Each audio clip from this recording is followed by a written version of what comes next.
which we call as basic services. Those services are paid by the insurer. Value-added services like policy loans and everything, it is the policy holder as well as the insurance company both pays for it. Okay. But it's a per transaction model for us. Thank you. Just one quick question. I mean, just from what I'm seeing here, there's a Policy Genie deep tracing solution. I thought what you're pitched for. Is Bima, how does Bima Central correlate to all this? Oh, we had actually given the entire proposition on Bima Central, and yes, I'll tell you why, how it correlates to it. Because we have now got the aggregated benefits here, the customers now are actually able to go ahead and look at if they have any kind of unclaimed benefits, they are also able to claim through the same platform. So that's the other use case that we have on this platform. Okay. Yeah, thank you. Thank you. Thank you.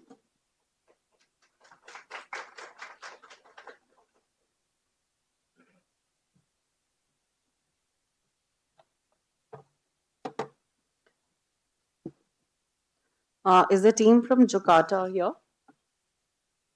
So, Mr. Akshay Chopra, is he joining? Okay. So, I invite Mr. Shailesh Deshpande, Director, Growth, Jakarta, for his presentation.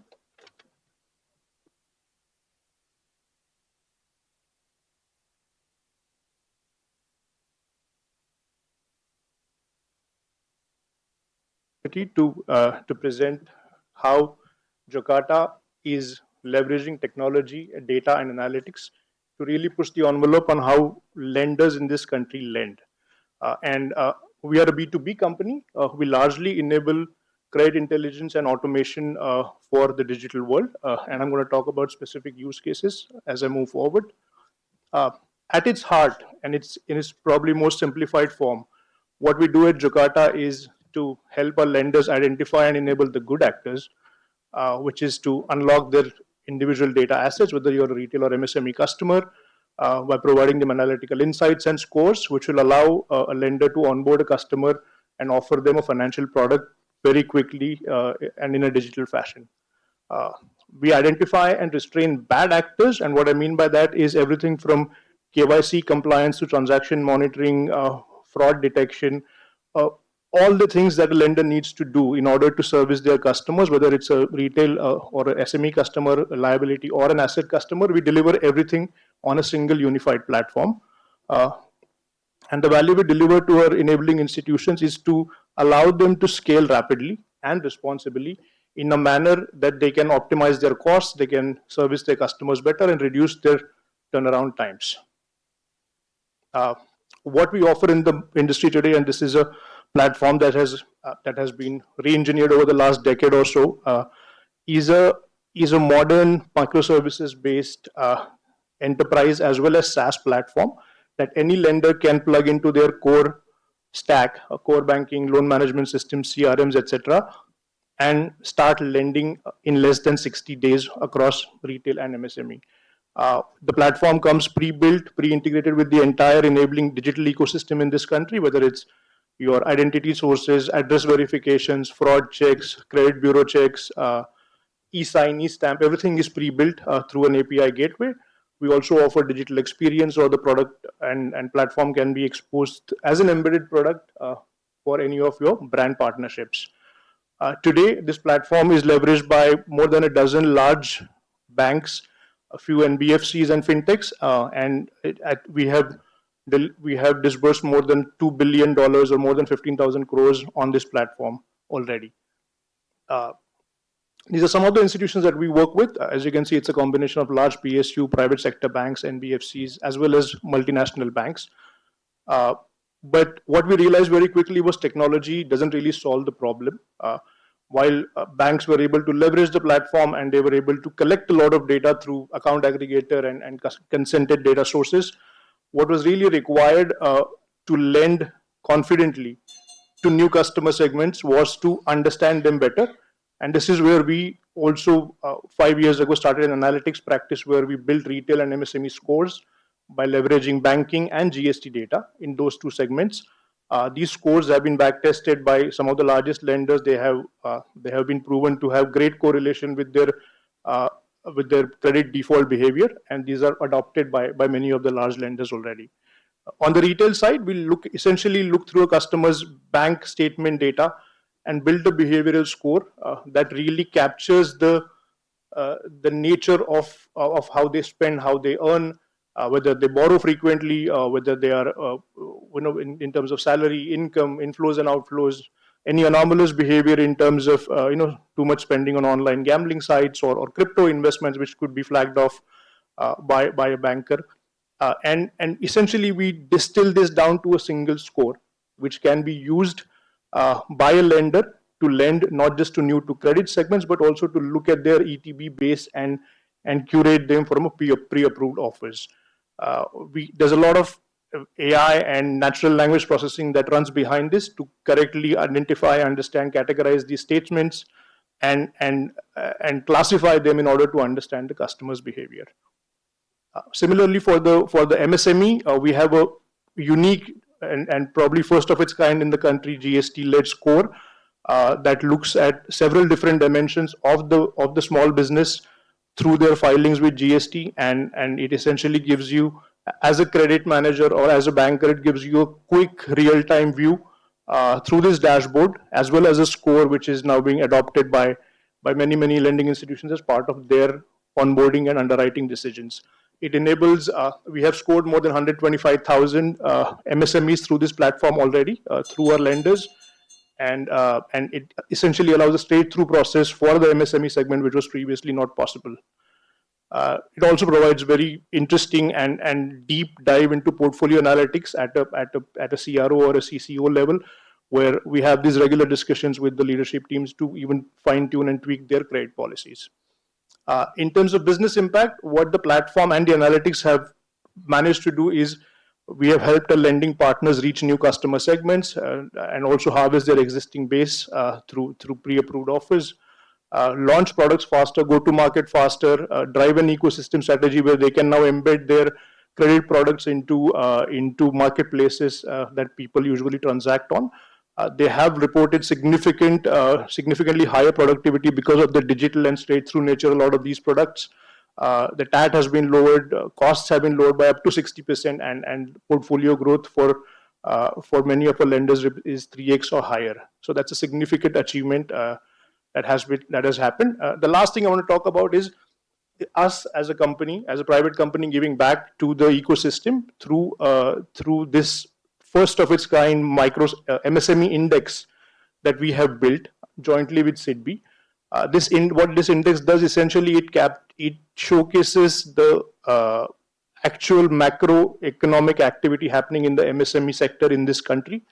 It again leverages GST data, but it across all the credit-seeking SMEs that we have visibility to through our lenders. It is not a sentiment-based index; it is a real data-based index. This is something that has also been greatly appreciated by the government, and we were proud to present this at the first UN conference on citizen stack, where the government of India presented how DPIs can really help a growing economy. So that's my time, or do I still have more minute? Okay, so right. So the impact has been immense. The readership on this is all the way up to the regulators, and central banks are reading and following this index. So that's a great validation for a small fintech like us. We've won several accolades along the way. We are a 13-year-old company operating in 6 countries, and yeah, that's us. Thank you.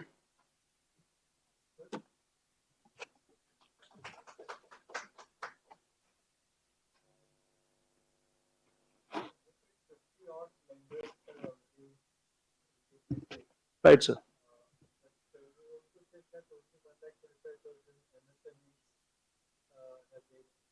Scored, right, sir. They have been scored using the GST score. So the 50 plus institutions represent retail, MSME, agri, corporate, all the segments that we deliver products for them on a segment. The MSME score itself is 125,000 plus credit-seeking MSMEs who have been scored through a platform. Sir. The retail and there are the institutions that I told you about, they also lend to other segments. They're not just MSME.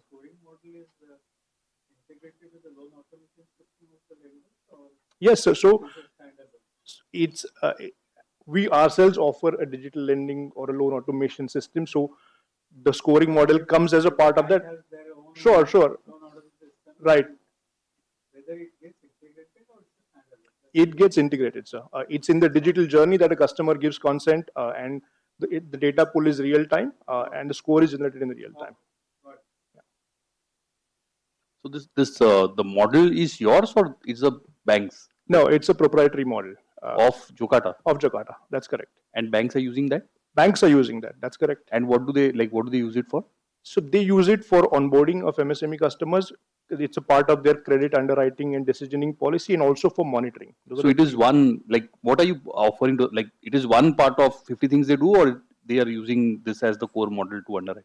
So that depends on the segment and ticket sizes sometimes, right? As you go into smaller ticket unsecured lending to merchants and micro end of MSMEs who are GST filing, this becomes the predominant score that banks are using. In fact, to give you an example, one of the lenders we work with has mandated just our score and bureau as the two criteria that they use in their credit decisioning, and they're lending up to 40 lakh to MSMEs just based on those two parameters. And they have this confidence because they've been able to backtest this on their own existing portfolio. So we run large POCs with them, and we map it to their internal DPD positions. Right.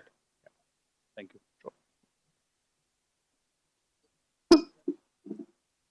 No, just any names, if they're not confidential, the banks that use the platform?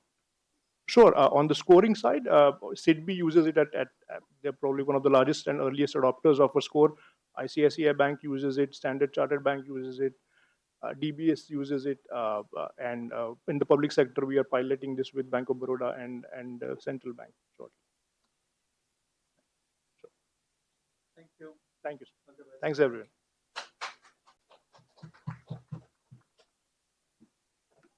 I would just like to reiterate to the presenters to please follow the timeline. We want to be fair to all the other, presenters coming later.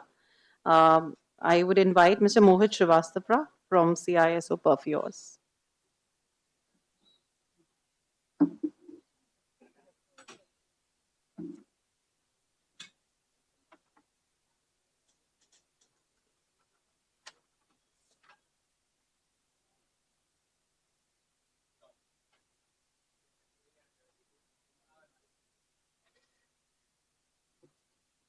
Hello, am I audible? Very good afternoon, jury, and ladies and gentlemen. I am Mohit Srivastava from Perfios. I am CISO and DPO with Perfios. I'll just quickly try to run you through our journey of how we have been supporting industry and our customers. So we are into B2B space, provide SaaS fintech services to our banking and financial services sector, helping around customers across banks, insurance companies, NBFCs, so on and so forth.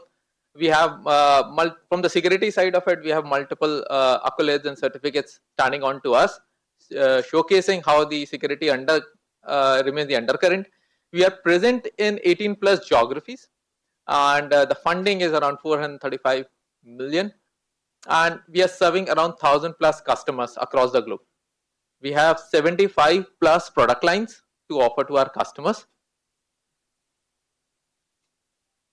What remains our purpose? So enabling better and a data-driven decision making to BFSI institutions, plus creating a groundbreaking innovation furthering financial inclusions until the last mile, which means the complete journey of a customer onboarding is supported by us. These are a few of the numbers, and would say which speaks its own volume. As I mentioned, we are kind of 1,000 plus BFSI institutions are being today managed by us. Around 75 plus million statements, banking statements, are annually processed by us. We have around 22,000 data sources, handling 95% audit and infosec queries across the globe, across annually, and we process upon 1.7 billion transactions. This is the scale both on the vertical side and horizontal side which we are capable of supporting. What remains our journey? What brings us till date? We started our journey in 2008, was founded by Mr. V.R. Govindacharan and Mr. Devasish Chakravarti. And during the span of around 14 years, 15 years, today we stand, and we recently raised Series D funding by Kedara Capitals. These are visionaries, or I would say pillar to the organization, who have been supporting and kind of driving us forth. Mr. Govi, I'm just calling them with the name which we call them in the organization: Sabya, Ram, Sumit, Omkar, Sridhar, Vijay, and Anu. So these are the pillars to the organization, leading us and moving us ahead. What remains our roadmap? Something. To start, our customer relationship started with digitizing the financial documents. Presently, we are dedicated to catering the customers from end-to-end decisioning and life cycle. And our goal is to become a global leader and accelerate access to the financial services.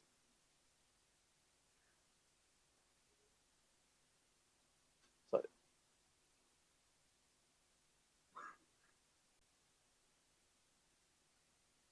How our data platform remains robust.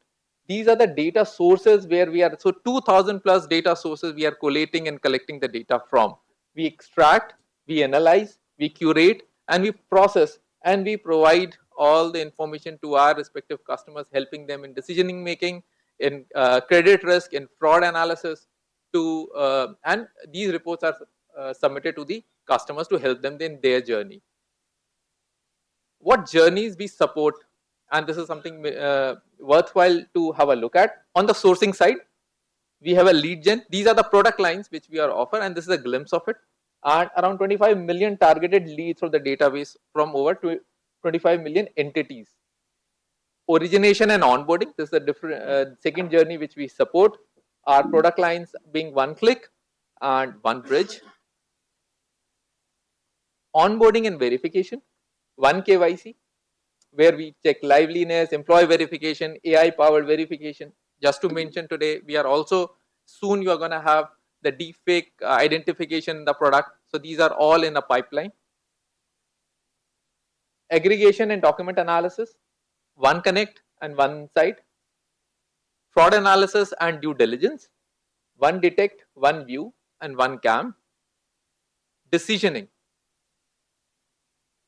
on site, one site, and one cam.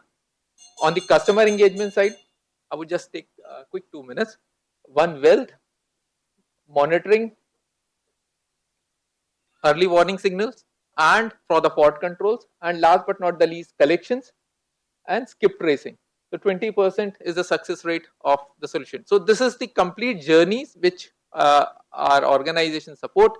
This is the innovation which we have brought in on the banking side, entire leading life cycle of account opening, HR onboarding on the NBFCs and fintechs, entire lending life cycle and account opening, again insurance side, claims and fraud, wastage and abuse, payment side, merchant onboarding, lead gen, investment side, HR onboarding, account aggregation and crypto, KYC verification, and these are some offerings from our side.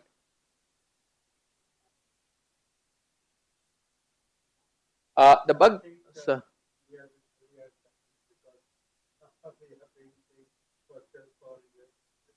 So,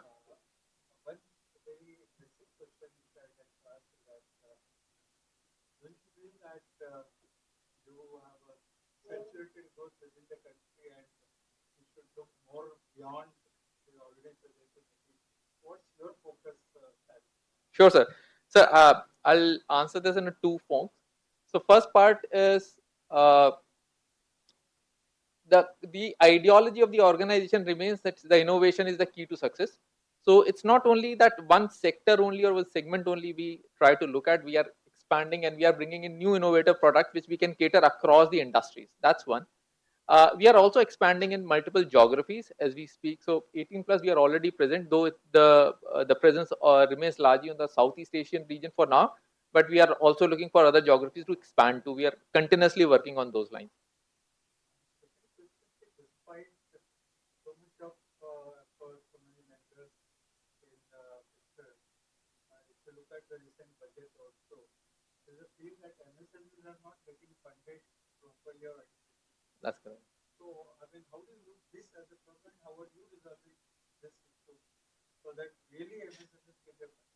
Uh, so thank you for bringing that. The discussions and the strategy team is already working on as we speak, and probably soon you may see some development around that. So this is already in the organization's radar. Thank you, sir. Sir. You're an enabler for banks, right? Not a direct lender. We are enabler for bank. Thanks.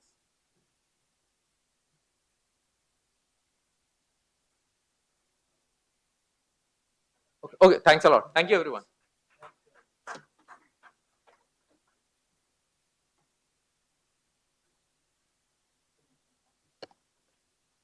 So these presentations were in the best enabling fintech mature category. Now we begin with the best enabling fintech emerging category.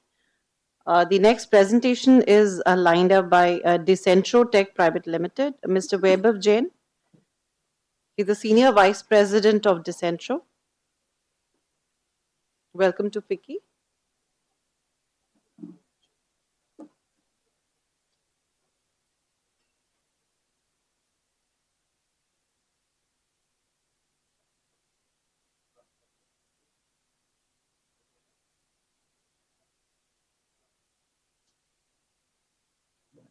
Yes.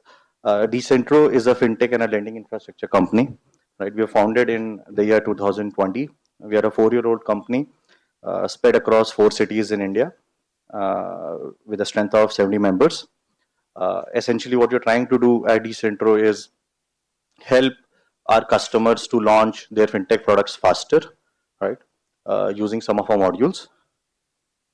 Right, we'll come to the set of customers later. Our solutions cut across different value chain across fintech, and some of these are displayed on the slide here. First one being onboarding and identity.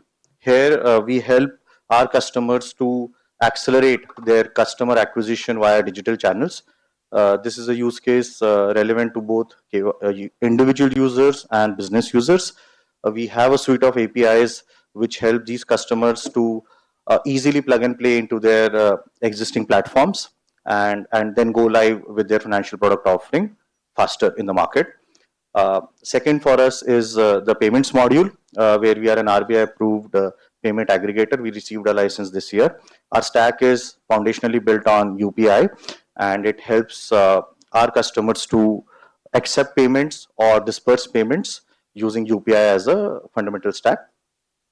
We are doubling down our efforts after receiving the license to help customers receive recurring payments as well. The third piece for us is debt collections, where this was a company that we just acquired last year, and it's an end-to-end debt recovery and management platform, helping essentially lenders to be more efficient in their debt collection programs. Right, we offer 3 products under this module. One is a platform which helps customers, lenders to view their entire portfolio, issue or generate campaigns, manage their telecalling piece, etc. Second is a Feet on Street app that we have built, which helps customers to monitor their Feet on Street staff and, of course, drive efficiencies in collecting their portfolio. And third is a managed service module, where we take dedicated projects and helps with reducing NPAs or reducing the overdue times of those loans. Going a bit deep further into how these are some of the offerings in detail on our onboarding suite. Right, as I mentioned earlier, KYC, which is the individual verification. We have a host of APIs ranging from PAN going up till some deep dive intelligence that we are able to provide. These are all API based solutions. Similarly, for businesses, is something we just picked up, and we are making a deep dive, helping BFSI community to manage their inbound leads via authenticating these businesses. And again, some of the solutions that we have built is helping customers to kind of streamline their journeys by using just, let's say, mobile number as an input parameter to get a lot of information, helping them pre-fill a lot of data in their forms. Okay. We are building fraud check solutions as well, which helps to identify whether, let's say, a particular mobile number is associated with multiple addresses, or let's say a particular mobile number has multiple VPAs, and then what kind of intelligence can we draw from those insights, which helps the business to take a call. Yeah. Payments, as I mentioned, is an end-to-end platform that we are building. It's all API based and helps customers to collect and disburse payments. And third is the debt collection. These are some of the customers who are with us, who have been working on the debt collection piece.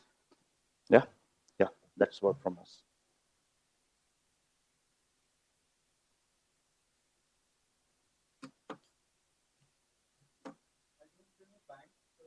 Oh, sorry. Yeah. These are the customers who are using us on the onboarding piece, sir.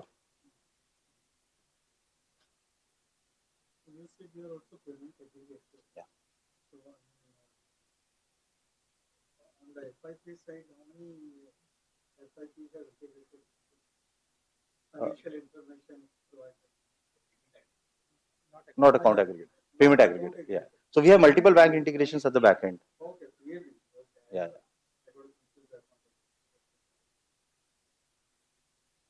So of the three products which are vertical, which is your largest one? The onboarding piece is the largest one, followed by the debt collection, and third being payments. And naturally, so because we just got a license, so we kind of in the process of launching and building most of them. So onboarding is a tech solution, right? You're a tech service provider. We are an API based provider. Right. In terms of that, our APIs can be plugged in into any tech platform that, let's say, the customer is using. So the financial service, like the NBFC here or the bank here, will have their own loan system. They will call your Yes, APIs, yes, which you will help to do yes, authentication and yes, so on. yes, yes. And the debt collection is what? So debt collection is a platform. It's a tech platform. Yes, it's a platform. And so you provide the platform to these entities on a SaaS model. Yes, yes. So You what will don't do happen the is collection from yourself, or do you do the collection yourself as well? that is within the debt collection. That is one of the offerings. Right? Okay, you'll also do the like Yes, first level of yes. collection or something. Like Yes, which is what we call as a managed services Right. piece, where we, let's say, take where the requirement is to take a staff of 25 people who are just dedicated Right. to calling your borrowers and ensuring the timely collections is happening, right? And as for the platform piece is concerned, that gets integrated, let's say, to the LMS, right? From where the data transfers into this into this platform, Right. of those loans or the portfolio which needs attention, Right. for example. And the third business is a PA. You are launching this as a independent standalone PA. You will go and integrate with all kinds of merchants, basically. Absolutely, absolutely. So why these are three completely disparate businesses, right? Like Yes. So what's the yes, logic? the philosophy, or I mean, the way the founders kind of thought about it is that there are niche players in fintech, right? And we wanted to cut across horizontally across the fintech value chain, right? And good for us has been that we have found cases where a single customer has been able to then partner with us on other use cases as well, right? So, for example, if we are working with a lender where we are helping them with our onboarding suite, right? The conversation has then led and developed to then also help them on the debt recovery piece, right? And of course, we see a synergies which can help them on the payments piece as well. Okay, so that's how kind of we are trying to, as we mentioned the first slide, we are building a holistic holistic set of offerings here. Thank you. Are you a profit-making company now in 4 years, or? Yes, we are. We are, and this happened just about recently. Yeah. We just Series A. I forgot to mention this. So we are relatively small, and that's why I think our participation in the emerging fintech. Yeah, but we are profitable.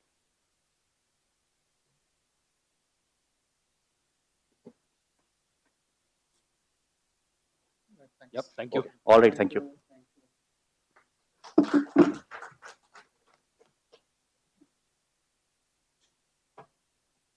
Next, for the presentation in the Best Enabling FinTech Emerging category is Mr. Hiren Doshi, General Manager, Satshore.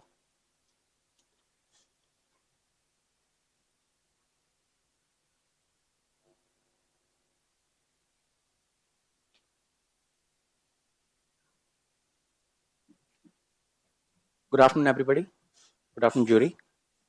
My name is Hiren. I head the BFSI vertical at Satshore. Satshore is a decision science intelligence company where we help multiple industries make sense of satellite data and take intelligent decisions. One of the industries where we work extensively is agriculture. And today I'm going to talk specifically about one use case.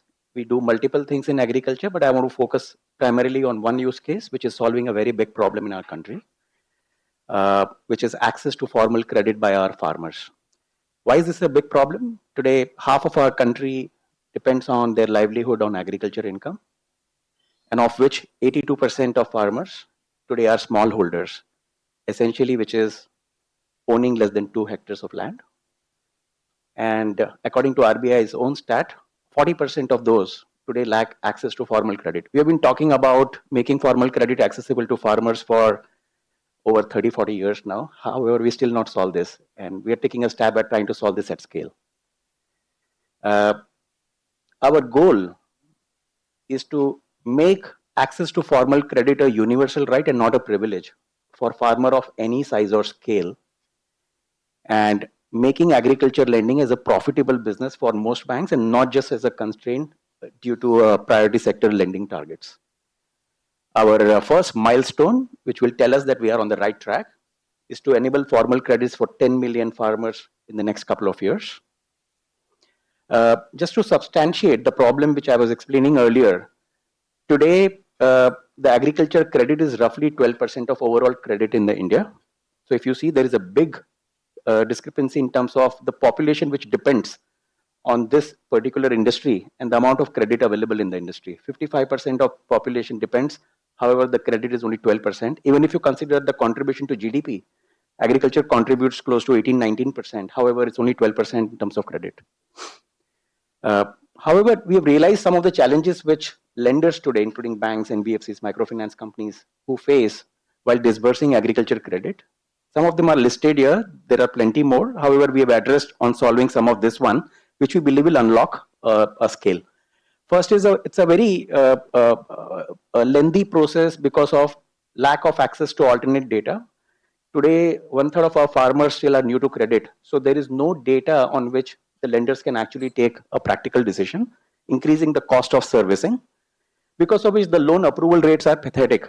Today, if you go even for our flagship product of the country, which is Kisan Credit Card, the approval rate is 30 to 40% only, which is significantly low what it should be. And this is primarily because of lack of data. Third is the poor performance of agriculture portfolio, and this is primarily to do with now a lot of erratic climate related conditions which results in crop loss, which banks are not used to. And last is the end use monitoring. The solution which we have launched is called a Satshore Farm Report. Within seconds, just by providing the survey number which is owned by the farmer, today this report gives the following 22 risk indicators to the lenders to take underwriting decisions, which includes whether the land is irrigated or no, what is the cropping intensity. We also provide last 3-year crop performance of the farmer just by looking at satellite data, which includes crop type, the yield, how does it compare with other districts. We give 10-year data on rainfall as well as groundwater conditions in the region where the farmer is operating. We also give a lot of regional data, district data, where the farm is located, adjacent farms. This is pretty much everything which the lenders typically today collect using field staff, which makes it the cost of servicing and collection of data very, very expensive and lengthy process. The impact which we have seen where the customers have used this, and this is pretty interesting, is a turnaround time reduction from weeks to less than 1 day in sanctioning as well as disbursement of loan, increase in the loan approval rate for farmers by over 50%, just because now they have data on which to take decision, reduction of operational cost due to field visits by over 80%, and more accurate credit risk assessment, uplift of 15% in the agriculture loan portfolio. These are all real numbers which are mentioned by our customers. Today we are present in 7 states. One of the dependency we have is digitization of land records. Thankfully, in the budget, as you would have seen, a lot of statements about agri-stack and digitization of cadastral maps as well as the land records. So we have a great tailwind by the central ministry in trying to do this. And the way we have designed this product is accessible through a dashboard. So any new bank can actually literally start using this from the next day. Also, there is an API integration. We are also integrated with RBIH platform, which is digitizing the loan journey as well as AgriStack. We are launching direct to farmer access model as well, where farmer will know their own score and know which bank are they eligible to get the loan and as well as the amount of the loan as well. This is something which we are launching, empowering our farmers. And we have launched a co-product with CIBIL, who is also one of our investors, whereby a lender can pull in a farm report as well as a CIBIL score together, which serves both the purpose of capturing intent as well as ability to pay. These are some 25 banks which are currently our customers. We have combination of private sector, public sector banks, NBFCs, etc. Good news is a lot of our customers have now converted into investors. So we have HDFC, ICICI, Kotak who have been using this product and now our investors as well. We have raised about $20 million so far. We are about 150 people headquartered in Bangalore. And over time, we have diversified our services from enabling agricultural lending to sourcing, lending, as well as collections. Thank you. In these 7 years, how much growth the lenders have really shown in agri lending? The challenges are not to us, but then using your products and services, how much growth they have been able to achieve? Yeah. So Proof of the pudding. yes. So typically, any bank here, because the lending cycle for a crop loan, the repayment comes once or twice a year. They when they do a POC in any new state, they wait to see the results of the uplift in the portfolio performance, etc., for a year, and then they decide to start scaling across various states. So the last 18 months, once we have launched this product, we've got about 25 odd customers who are in various stages of doing POCs. There are banks who are now extensively using for entire sourcing in the state which they are live with for this. So today we are at about 20,000 sourcing volume per month, and our goal is to actually reach 1 million per month. And there also we would be barely scratching the surface of what is potentially possible in our country.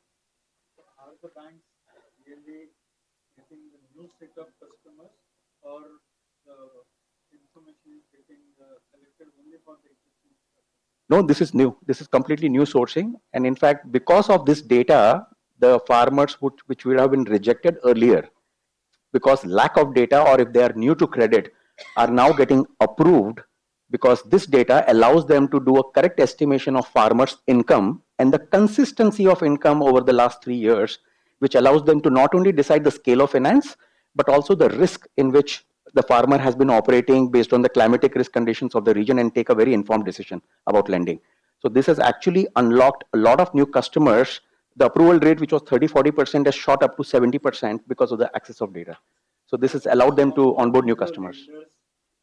Take the data authenticity. I mean, Great question, sir. So various banks or lenders in the first 3-4 months, they don't stop their field visits. So they continue to do their field visit as well as use our reports, thereby verify the authenticity or the accuracy of our data, whether we have identified the correct crop, whether we have identified the correct acreage as well as the yield of the farmer. Once the confidence sets in, that's when they retire the old process and start depending completely on the digital data. you said you are there in 7 states. 8 states now. Yes. Yeah. What's your So the next 3 states which we are, so by end of this year, we aim to be in about 12 states, which takes care of 85% of the agri basket of the country. you need some state government support also? State government support is required primarily to get access to digital land records as well as cadastral maps. And now most of the states are on that journey. There was a big push given in the budget as well of digitizing land records. So the tailwind is with us. It's a matter of time before the whole country gets digitized. What's the ticket size you're seeing of these loans? Sorry, what is The ticket size. Great. Again, a good question. So this data is used for ticket size starting from 1.6 lakh, which is the unsecured agri loan, going up to 15 lakh of the ticket size. So because the data is very, very comprehensive, it actually allows you to underwrite a farmer for any ticket size based on the income estimate. So it starts at 1.6. It starts from 1.6, yes. Okay. This is the RBIH journey which they are trying to enable, which does not require creation of charge, where the KCC loan can be disbursed in less than 5 minutes. And banks actually have gone live using this. In fact, I can name Bank of Baroda is actually live on RBIH using this product, and they're trying to disburse in less than 5 minutes.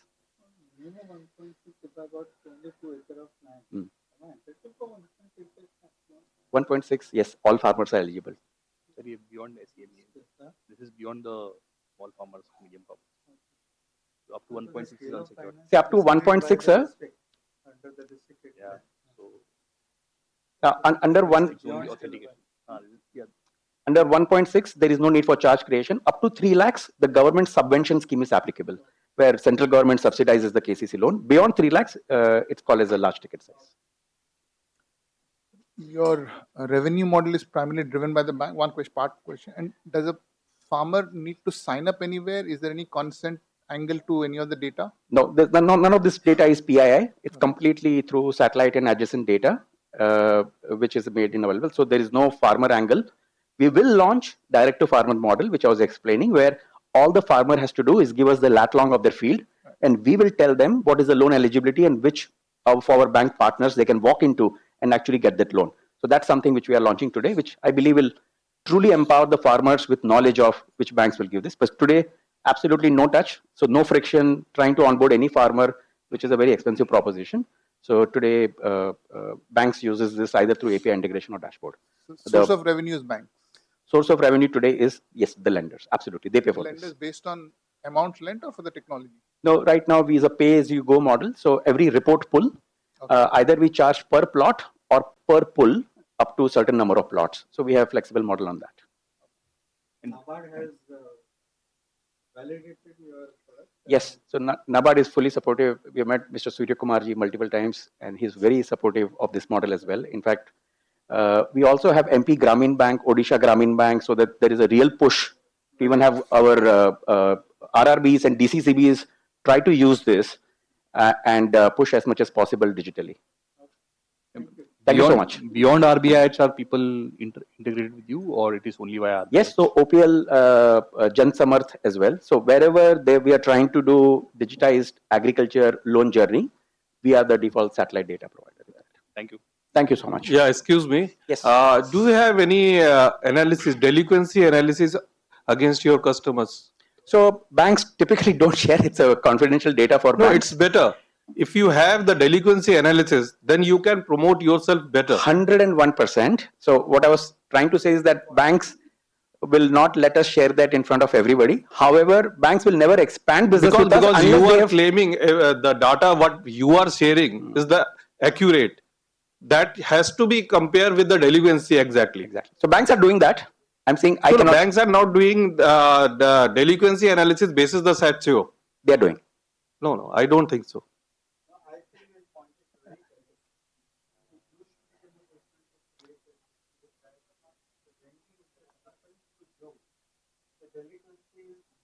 Yeah. Yeah. Do you have the data of the customer where the reference you are giving for the lending? So the impact slide. Then you can compare with the CIBIL, whether the CIBIL is good or not. That give you the analysis of the delinquency. Great suggestion, sir. So if you see the impact Please slide. do that. Yeah. The impact slide which I had presented, that actually shows the uplift of 15% in the agriculture portfolio performance. So some of the banks have actually done that. They've shared this data.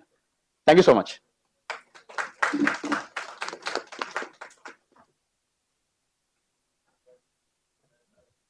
May I call upon stage Mr. Prithvish Ray, Chief Business Officer, Hyperface Technologies.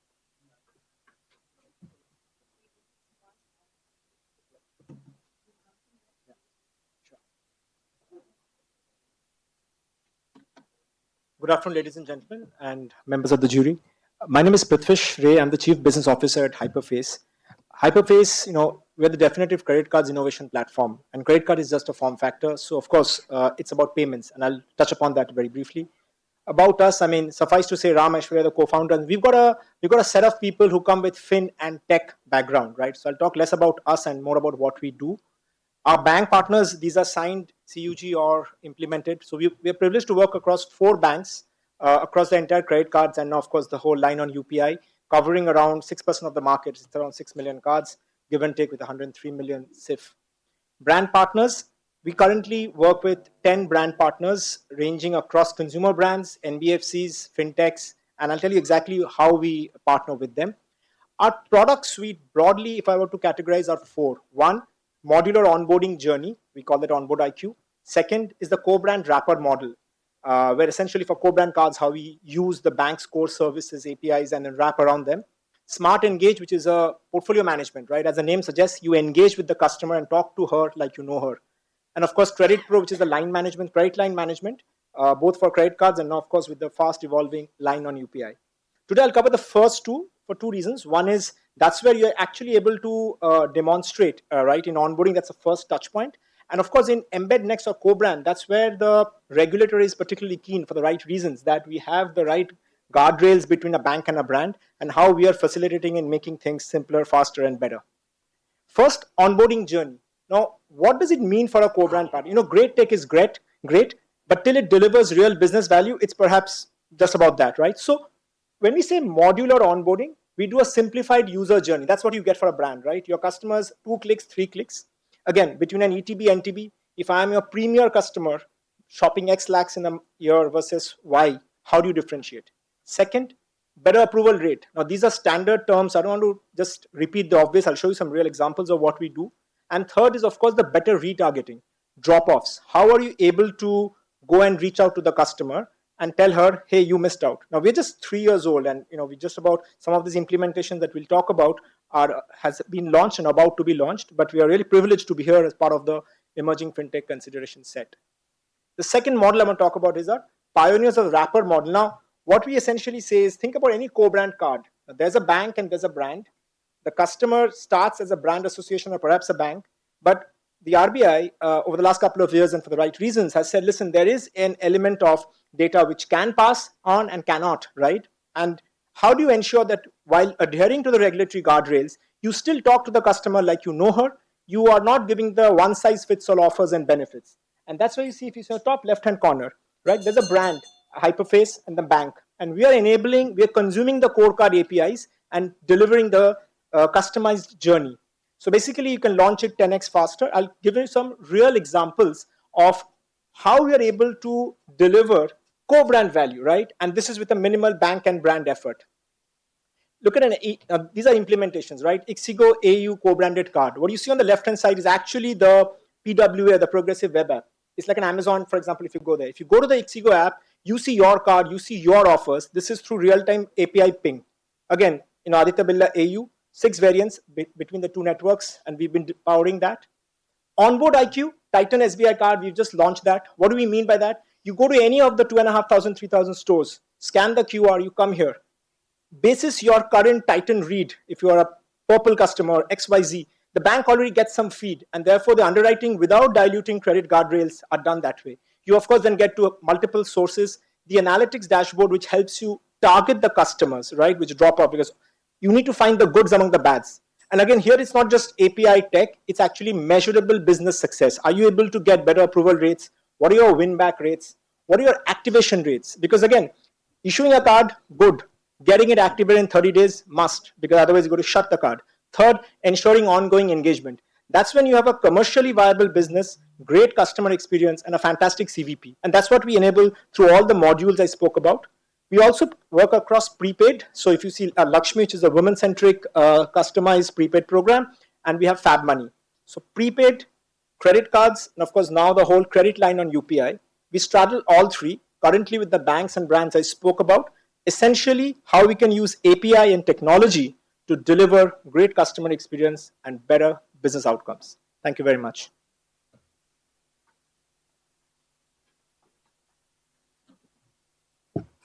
As a banker, I feel that this market is getting saturated in the urban population, and unless you are exploring the semi-urban, rural markets and create the eligible candidates for the credit cards, somewhere it's going to be stagnant. So are you addressing those issues somewhere? Absolutely. No, it's a very valid point, sir. I'll just give you the stats. I'm an ex-banker myself. So we've got 103 million cards, 304 million give and take, and we've got perhaps 50, 55 million Which is customers. nothing according to me. Exactly. So 2 to 3. You So got the answer 80 is crore account, 800 absolutely. million account. So The answer is an absolute yes in two ways, if I may say that. One, we are enabling reads beyond the current traditional bureau and this. For example, in a co-brand card, what do you look for when you're underwriting? You look for intent and ability. Do I want to pay and can I pay? So beyond the traditional metro cities, etc., if I'm ordering apparel of a certain value, shirts or maybe dress of a certain value, then some degree of affluence you're able to understand, the bank that is. Second, if I'm ordering from a specific location, maybe thrice in the last, or maybe 6 times in the last 1 year or 2 years, you get to know my resistibility. So then banks and issuers are able to take a little bit extra leap of faith. So when we said that, that onboard IQ, and we are working with a few e-com, you don't see the name because they're work in progress. So only what's implemented or signed up we put there. So that's one way, which is casting the net wide. Second is again the whole line on UPI, the credit line on UPI, which is, to my mind, I'm sure most of us would agree, if not all, is that it's a great way to democratize credit. And when you start with a line, you can actually then get on to build the right behavior. So in both the ways, we are working with issuers, NBFCs, to move beyond the traditional carded or assumed creditworthy metro base. thank you. See, every bank has their own credit card kind of app or whatever. Right. So I have two questions. First is, what is your reason to succeed? And given that everybody has their own, and second is, what's your what's the business model here? This is how do you kind of make money? Sure. I'll answer the first question. So you're bang on. I mean, most banks, if not all today, have a digital presence mobile app. In fact, all the 4 that we are privileged to count as our client have their own. So we work with banks and brands. In case of banks, there are enhancements which can be done, whether it's an SDK or whether it's a PWA, usually SDK, depending on the bank's ISR, etc. So that's one. The second is the whole modularity that we bring to the table. So if you have an app, yes, but often credit card customers, which are card-only monoline customers, do not download the bank app. It takes a lot to nudge them. So there can we have a quicker, it's like some banks would have their own card, I'll not name, but you'll have your own My Cards Hub, right? Which is different from the bank app. So to your question, existing bank apps through SDKs can be empowered enhancements. Second is, if card-only or monoline customers are a primary card customers, can we encourage them to use the app through a PWA? On your second one, we are a as a service organization. So the one-time engagement, etc., the setup, wrapping the API, those are the one-time, but it's more as you use it, right? It's a per account per month. These are all success-based. So nothing for fancy tech, great API, amazing SDKs, everything for measurable outcome. So cards issued, approval rate delta, activation rate delta, spends delta, line on UPI acceptance delta. So ours is and as a very early stage startup, we are conscious that we are not the first in the market. So you've got to have some differentiating factor, but it is success based in short, pricing.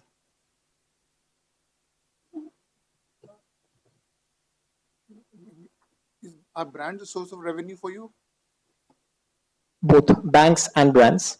When I spoke about the 4 banks, so we just don't work with co-brands. We work with their proprietary cards also. So for certain banks, it is the proprietary, means non-co-branded cards, or the line or their loans. For co-brands, it is in case we are delivering like the AU Ixigo we showed you. So it's a bank and brand, depending on the use case. And do the RBI's card tokenization guidelines impact you in terms of what you can do or cannot do? Yes and no.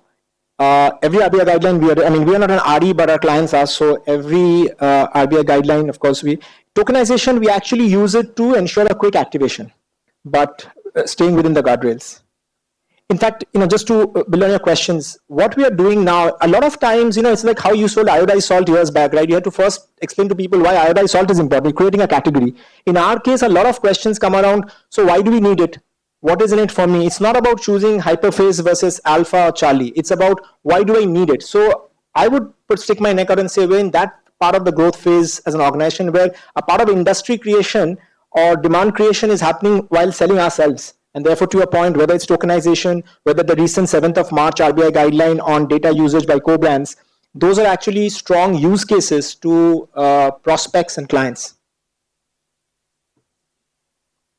All right. Thank you very much.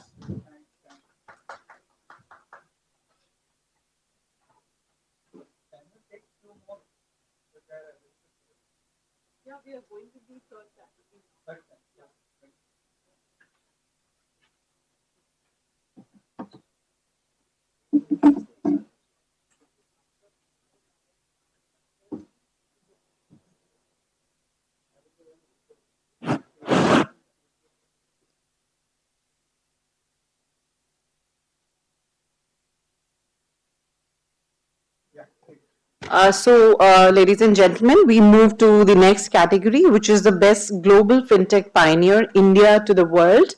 I would now like to invite Ms. Bhavna Mallesh, CTO, Geome Business Solutions Private Limited. Maybe have a round of applause for all the presenters who've presented and for the upcoming ones.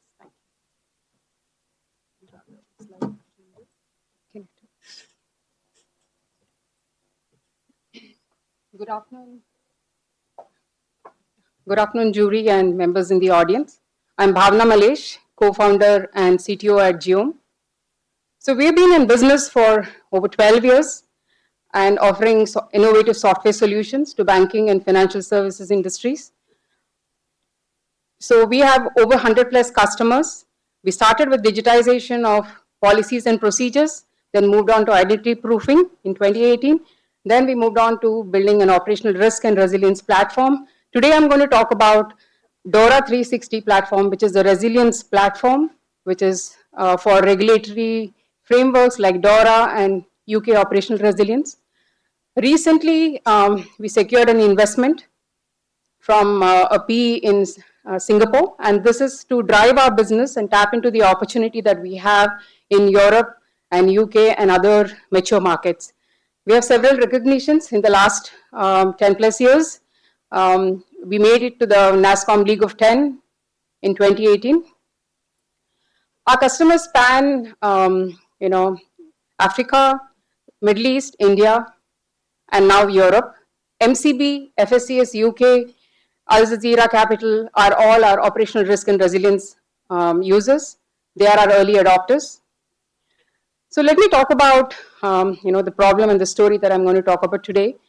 So when the pandemic hit, Basel came up with operational resilience guidelines, expecting banks to adopt certain safeguards so that they are able to be resilient despite disruptions.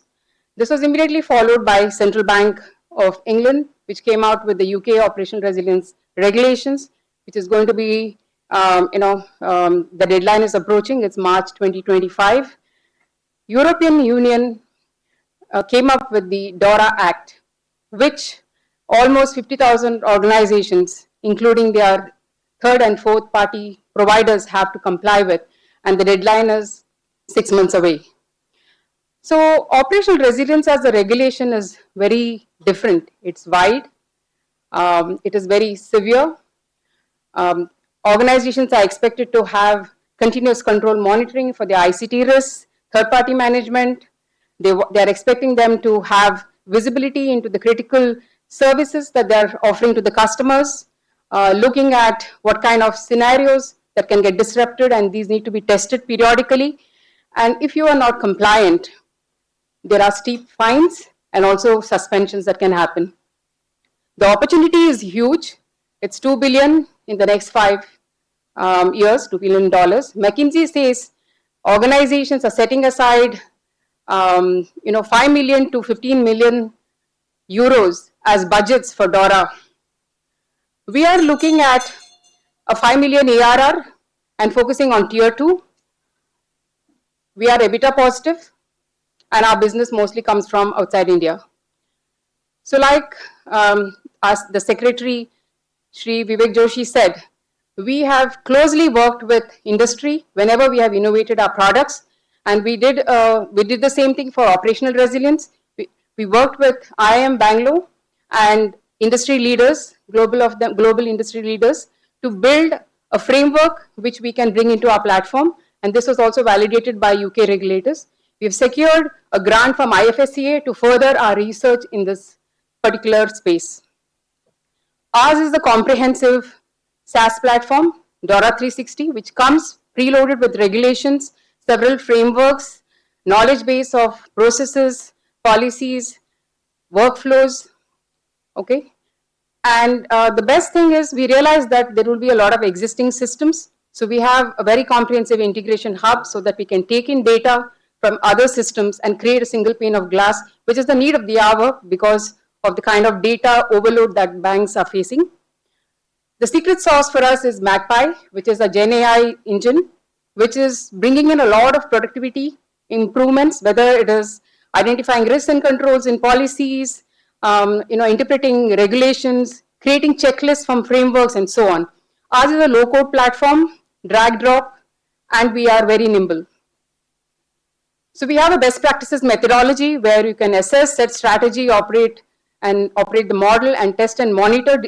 And despite organizations, perhaps they have already started their life cycle, we can fit in any stage of their journey and make things come into effect for them.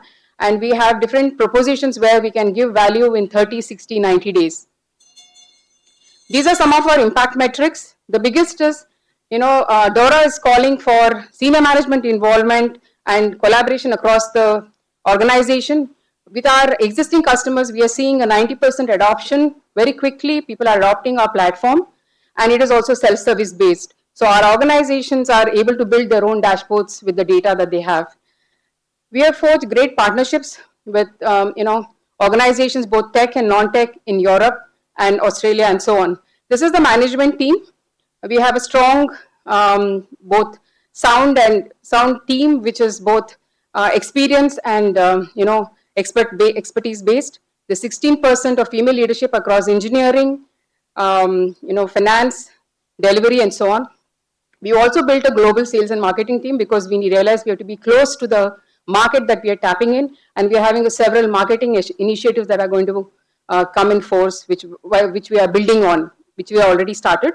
So this is the expanding regulatory landscape, and we think we have all the right tools and knowledge, and we are looking to become a leader in this space. Thank you. We highly appreciate your global presence and addressing the global DORA. But how do you find the acceptance of your services in the country?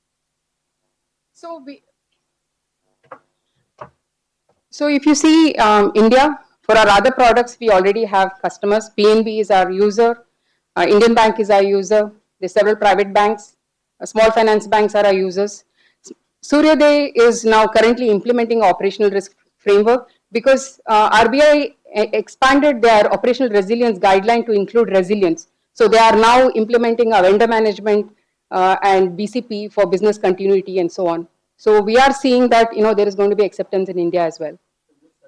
Global players from India or so currently we are doing it from India because most of our most of the global players use cloud and we have full control on that. So it is India based. Obviously, we look at the SLAs and seeing how do we ensure that we have a responsive service management.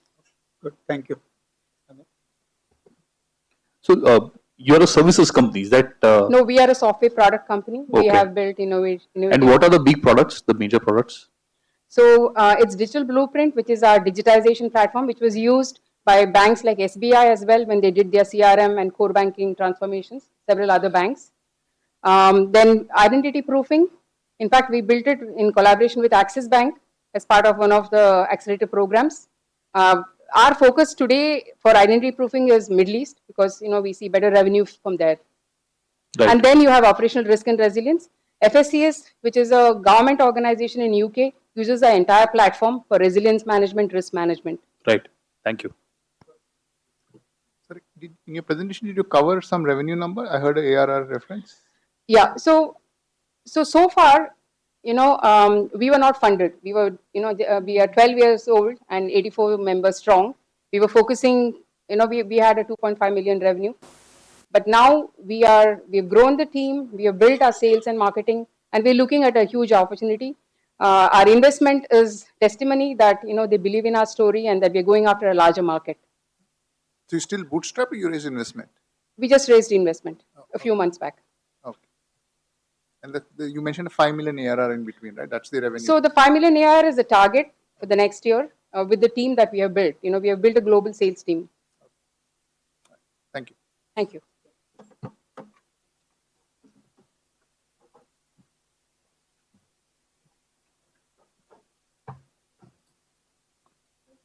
So the next presenting firm in the category of Best Global FinTech Pioneer India to the World, I would like to invite Mr. Hitesh Bhatia, SPP Marketing, Bayana TradeX.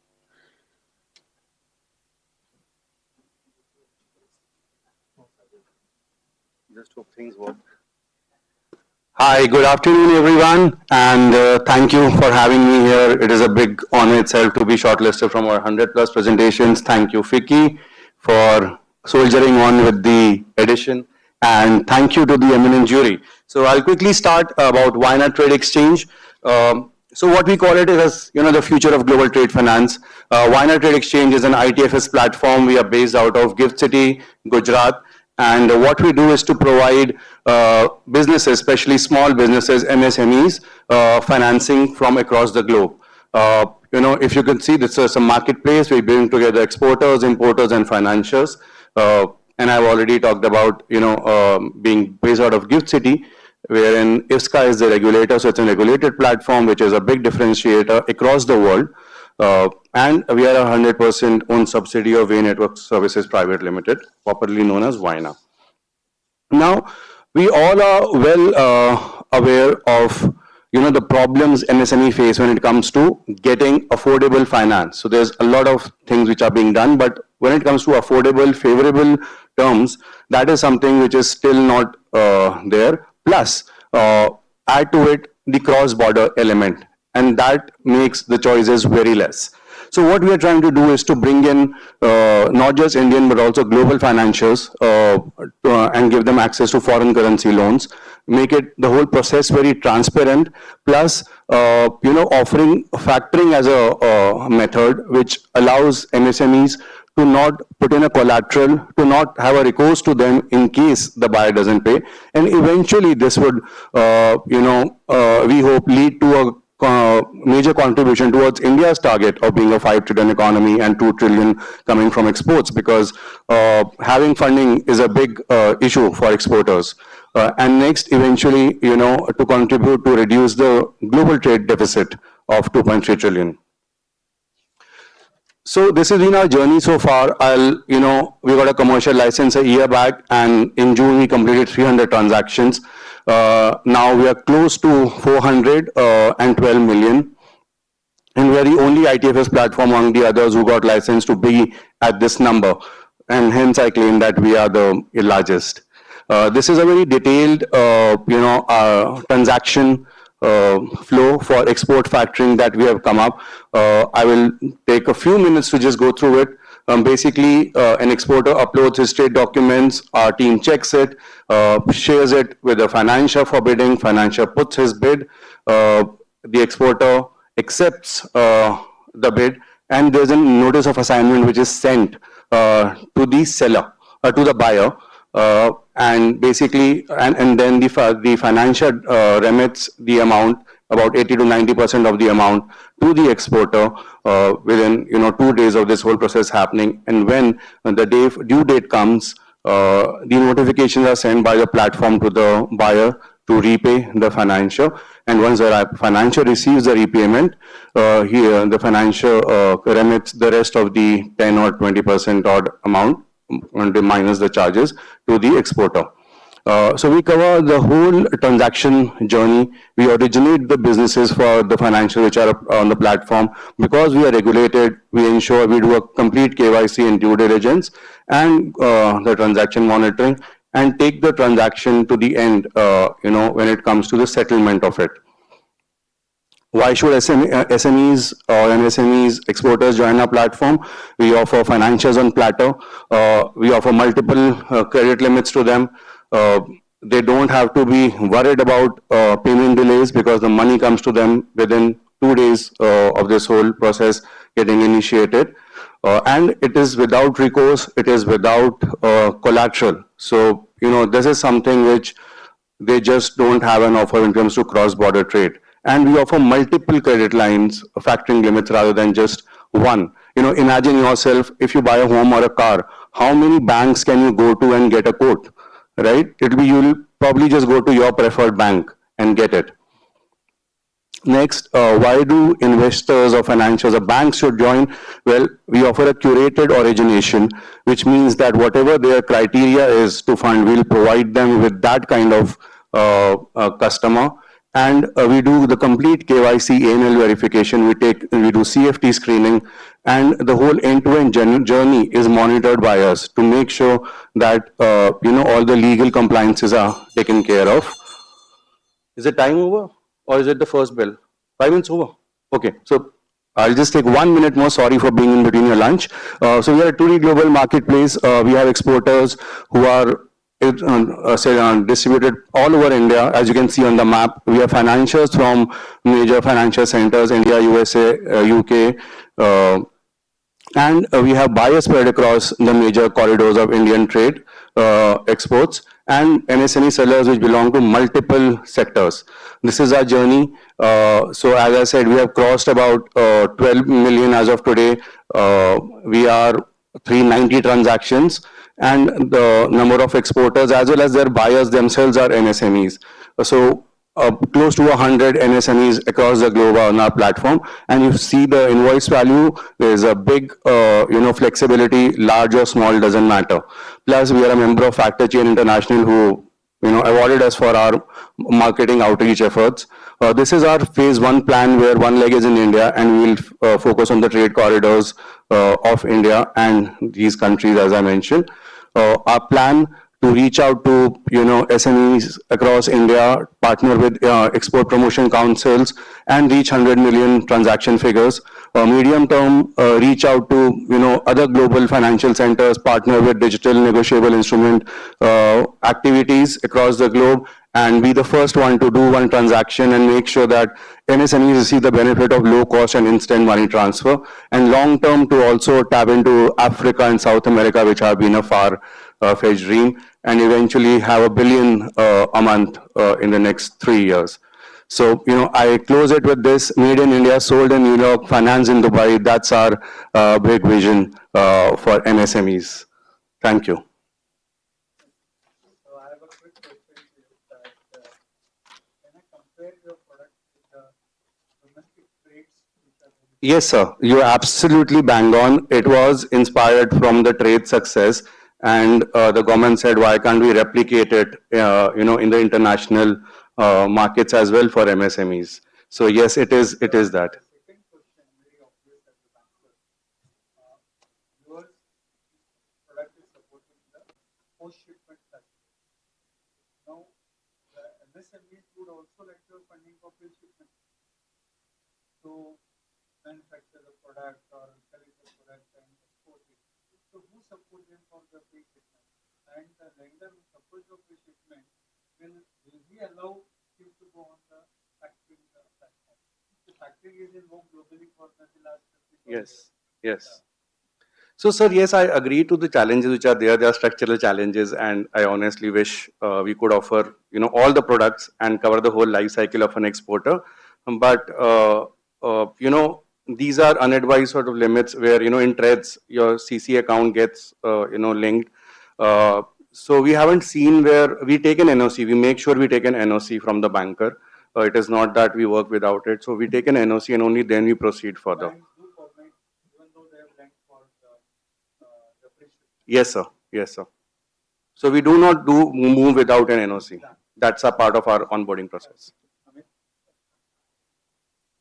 The financiers are international. So both. So we have Indian banks as well as factoring companies abroad. And so the financing is happening in, like, let's say it's a financier is international, the financing is happening in India or it's happening outside? So, most of these financiers have their financing entity outside India. They have marketing offices in India. Their entities are outside India, and that's why how, being in Gift City helps to ensure that the funds are given in the currency of the invoice.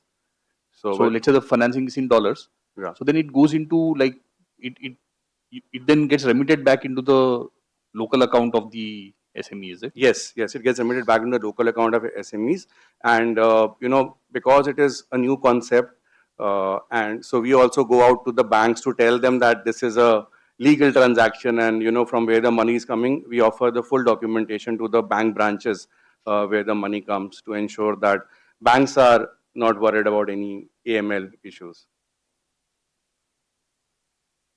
So this will not be reported to, as an example, Krylik or anything, right? The international, like, how do you ensure no double financing or over leverage happens? So there, yes, it is not a closed system the way TREDS allows you to have a closed system. We don't have a NPCI equivalent globally, but as of now, the number is small, and we haven't seen cases of. And we are very. I mean, we could have made it 1,000 transactions, but we are very, very careful to the best of our, Amit has asked. I mean, the documents are handled by you. I mean, you only hand over the documents from exporter to the lender. So, exporter uploads it on a platform, Okay. and the lender can access it from a platform. You are using a blockchain technology. So we are implementing a blockchain, sir.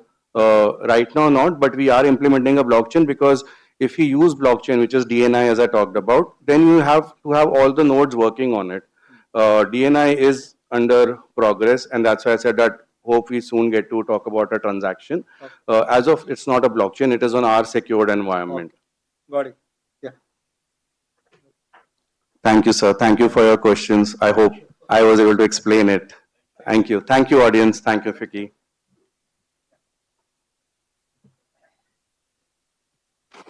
Our last presentation before lunch would be Mr. Movin Jain, founder, Skydo Technologies.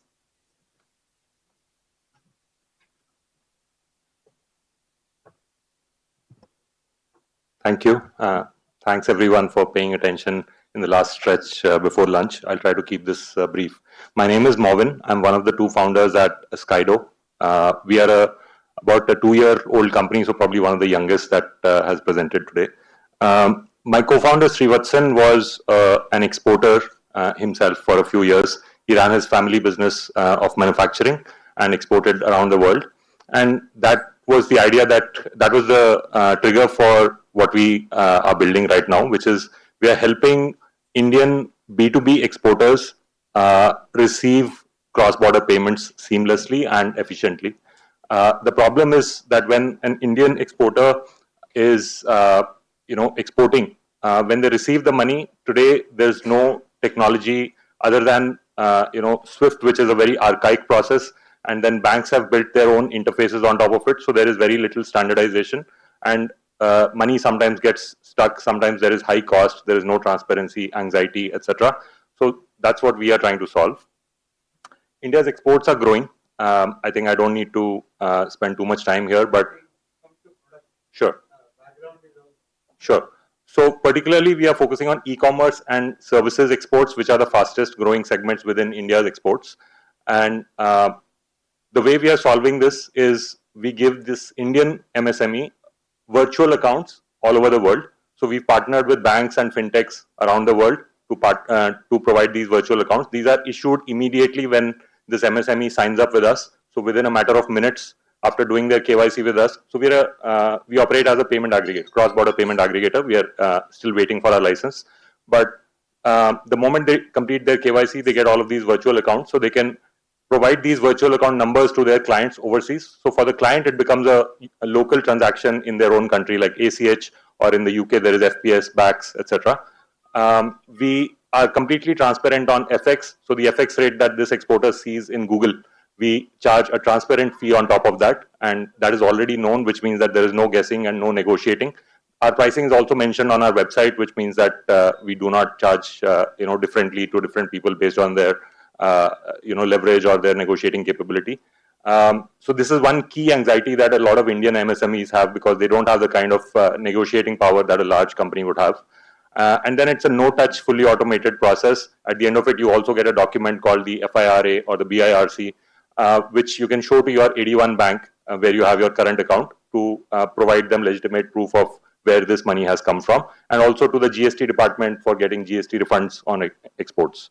And then we help these exporters manage the full accounts receivable, which means you can create invoices which are e-invoicing, GST e-invoicing compliant, and then you can send reminders to your clients, etc. All of these things today are being managed by MSMEs in Excel sheets. So we've created a simple dashboard for that. Quickly on our scale, so we launched our product about 1.5 years back, once we got our OPGSP approval from RBI, and we've processed about 450 crore rupees of payments into India from various countries, majority from the US so far, and we've onboarded about 6,000 merchants so far. We've got very positive feedback from our customers, and as I mentioned, we are awaiting our PACB license, and we've partnered with Visa, London Stock Exchange Group, and a few other banks and fintechs globally to power these virtual accounts for our customers. Eventually, we want to solve for several other use cases as well. I'll not go into the details, but essentially the entire life cycle of receiving money, buying raw material or paying your staff, and then managing your money, complying with all the export guidelines. We want to ultimately build the software suite for that, but this is under progress. Thank you.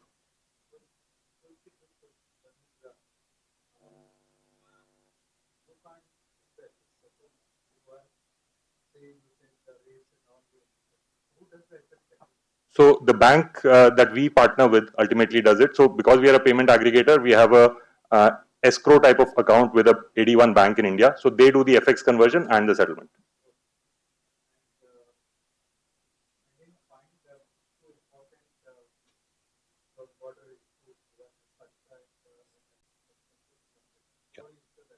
So for every transaction that moves through our platform, we demand the invoice from the exporter, which means the underlying invoice for the goods or services that have been sold has to be produced, and only after complete matching between these two, the remittance that is coming and the invoice for the goods and services, do we. Yes, we do. So because in. Okay, got it. Makes sense. So you are providing the service. There's a bank at this side. There's a bank at the other side. So two questions. First is how is money being made? Second is what's the time for, like, how much time does it take for the money to come here from? So on the first question, we charge a fee on every transaction. So the customer actually belongs to us. We are a payment aggregator. The bank is actually behind us, in the sense they are powering our escrow account. So today we are partnered with DBS Bank in India, and they don't own the customer. It is us who does the KYC and gets revenue from the customer. So for a, let's say, as an example, for a $10,000 transaction, we will charge $29 fee. That's a flat fee, and we don't charge any markup on Forex. And sorry, the second question was? So continuing the first question, actually, how does the bank make money?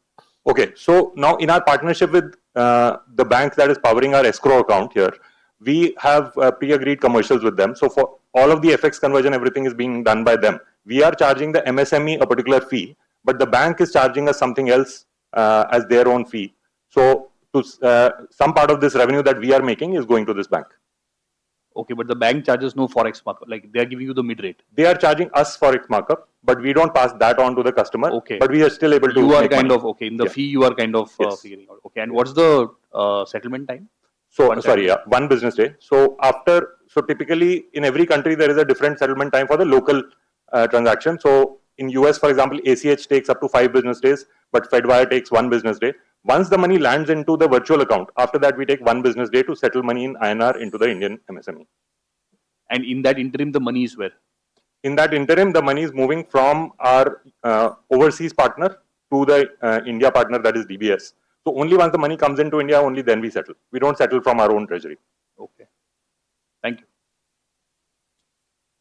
What is the ticket size? I just saw number 6,000 merchants, 450 crores. Yeah. Does it mean not all active, or does it mean small ticket size? Yeah, not all active. We've significantly ramped up our onboarding in the last 3 months. So for example, last month we onboarded 1,000 merchants. So about half of them have transacted at least once. But the average ticket size is usually $4,000 to $5,000 per transaction, and the average merchant does about 2 transactions per month. So the frequency of transactions here is very different from a typical payment aggregator.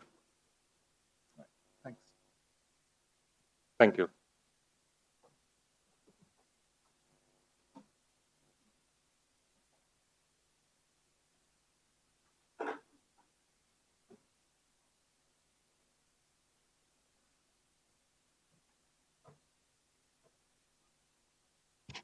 Been a lovely set of presentations by all the fintechs. So we come to the close of the track two before lunch presentations, and we would request all the audience to please join us for lunch on the third floor and join us back at 2:30 at the same room for the future presentations.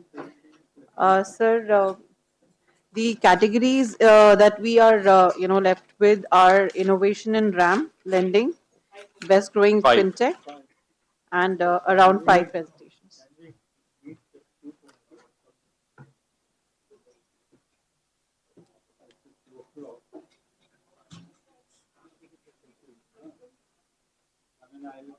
At least presenters should come by. I have just a shift in the time. We'll join back here at 2:20 instead of 2:30 that I announced. As per the program and the schedule, the lunch is at 2 till 2:15. Since we are delayed, we'll assemble back at 2:20.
presentations ongoing under the Pickup FinTech Award categories.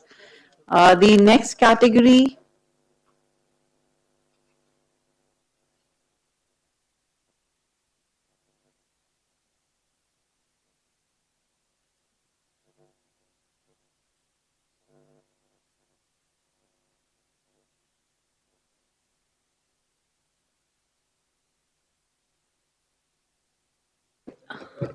So the next category that we begin is the innovator in RAM lending. One of the presenters is stuck in traffic, so he'll be joining us soon. We begin with, I would like to call Mr. Vishal Sharma, CEO and co-founder Advarisk, also known as SLO Technologies Private Limited. I repeat the housekeeping announcements that we'll ring a bell at 3 minutes and then another one at the 5-minute.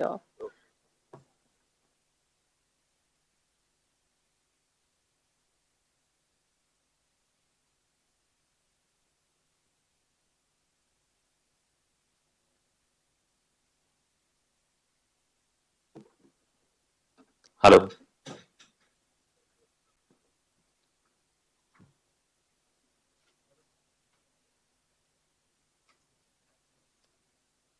We'll start now. Good afternoon, everyone. My name is Vishal Sharma. I'm one of the co-founders of Advarisk. Advarisk is India's first real-time real estate collateral management platform. We are on a mission to empower close to 5 crore farmers by 2027. What Advarisk fundamentally does is that we are actually fostering financial inclusion by creating a property database. So we are doing three things there. We are making the property databases available, accessible, and usable for the financial institutions. When I say available, these data sets are spread across more than 350 data sources. We have collated them into a one single data lake. We have made it available for the accessible for the financial institutions through API and platforms. Rather, we have created a single API through which the financial institution can access pan-India property database in a standardized format. We have also made it usable. When I say usable, we have standardized it in terms of languages, in terms of terminologies, in terms of measurement units, state-specific formats. We have standardized everything and you get a single format across country. We've done this using GenAI, and that's the core functionality at the heart of Advarisk. By doing this, we are able to help financial institutions achieve two major goals in their agricultural lending, primarily reduction of cost and reduction of risk. When I say reduction of cost, earlier the farmer had to visit the financial institution and submit its documents. Now they are simply able to ping the property records through a survey number, and which is standardized across country in a standardized format for the financial institution to consume it in a business rule engine. And secondly, we on an ongoing basis and also at the time of due diligence, right, monitor these properties on an ongoing basis, wherein we highlight any credit negative event around a property to the financial institution. So that's the unique offering which helps them control the risk associated to the portfolio as well. From an operational perspective, earlier if you look at the ecosystem, banks were able to tell that I have say 20 lakh accounts, I have 30 lakh borrowers, etc. But nobody had complete single picture around how many properties they have as a collateral. With the help of this solution, they have undergone a digitization activity as well, wherein every financial institution who is associated to Advarisk has a central view of all the collaterals which they have taken as a security, particularly the immovable properties. And this has helped them improve the overall customer experience as well, because they have been able to build digital journeys around the KCC lending. From a product progression perspective, we actually started building AdvaSmart, which is our core product, in 2021. 4 minutes. Okay, 2021. And then we first launched the rural monitoring product, followed by the onboarding of a properties product. And now we have launched the title search report, legal audit, origination, etc. And ultimately, we want to shape it up as a property score, trying to build a CIBIL of properties kind of structure. We have raised close to 63 crores. We are backed by ICICI Bank. They hold approximately 5% stake in the company. And even NABARD participated in our Series A. They hold close to 10% in the company now. From an impact perspective, sir, what change we have been able to do or bring in the ecosystem? We have facilitated real-time fetch of land records in a standardized format in more than 22 states across country. We have facilitated 32,000 crore worth of loans in terms of new disbursals and renewals for the financial institutions, which contributes to more than 4.5 crore properties across 23 lakh farmers. We have created unique 34 risk scenarios around a property, using which a financial institution can monitor their entire property collateral portfolio. And we are associated with more than 50 banks now, with a retention rate of more than 97% across ecosystem. Ultimately, from a potential perspective, we see that there is an opportunity to onboard close to 15 crore farmers on a long-term basis. Do due diligence of close to 3 crore properties in the ecosystem, which is done by lawyers today manually. We have automated that, and we went live with a large public sector bank also there. And we ultimately want to monitor the entire collateral ecosystem. The way CIBIL is able to create a network effect for income data is what we ultimately want to achieve around collaterals by creating a network effect for property data. Yeah, that's all from my side. Thank you. Yes. So, sir, agree. Yeah, absolutely.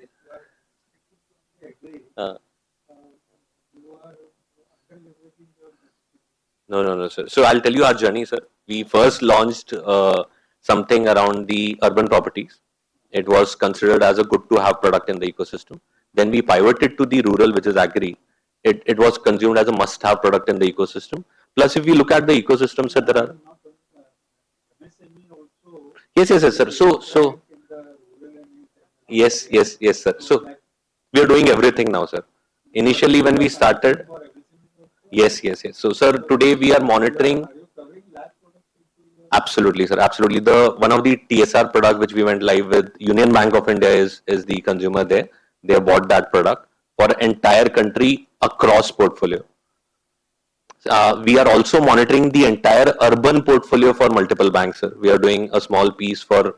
We are doing a large piece for the largest private bank and smaller pieces for the other top 3 private banks as well. Absolutely, sir. Through our platform, sir. So, sir, up close to 23 lakh farmers is what we have facilitated. Yeah. So this is across 22 states in the country, sir. Yeah.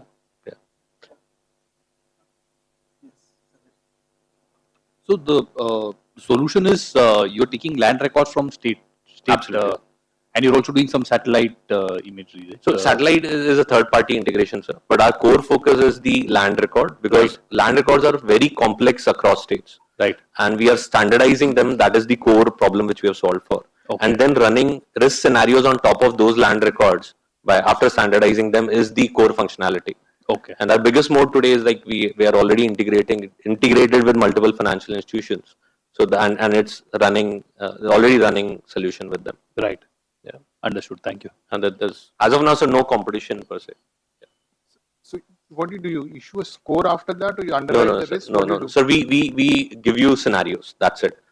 Today we are giving scenarios and actionables to the financial institution. Say suppose in your portfolio we observe that the ownership of the property which you have taken as a collateral has changed. That is our scenario number 11. So all the properties, you can simply filter that out of my 1 crore properties in my portfolio. 50,000 the ownership has changed. So the credit manager will have to now act accordingly. There will be an actionable defined. It could be a scenario wherein my encumbrance, which was reflected on the property, which was supposed to be reflected on the property, is not showing now. So I have to get it rectified. So we actually bifurcated it in scenarios. But downside if the scenario plays out differently. Meaning, if you give effectively a scenario 1 equivalent says clean. Yeah, we give it scenario number 1 is let's clean. say it runs into a dispute. Do you have a liability from it? So we do have liability that is limited to the cost which the bank pays. Okay. But as of now, it's all going all good. Thank you, sir. Have a nice day.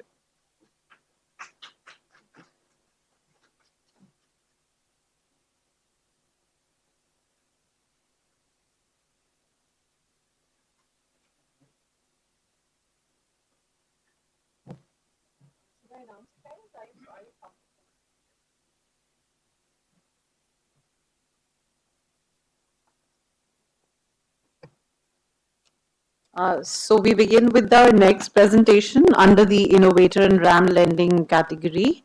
I call upon stage Mr. Abhinav Sherwal, founder and co-CEO, Record Club Technologies, and Mr. Eklavya Gupta, co-founder and co-CEO, Record Club.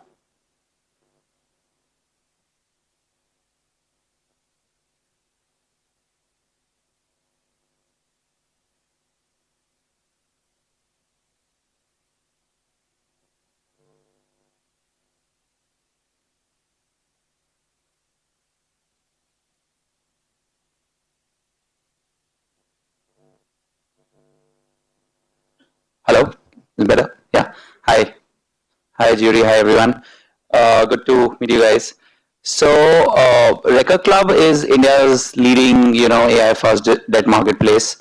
We leverage AI and technology to enable startups and SMEs to finance debt capital for their growth and working capital requirements.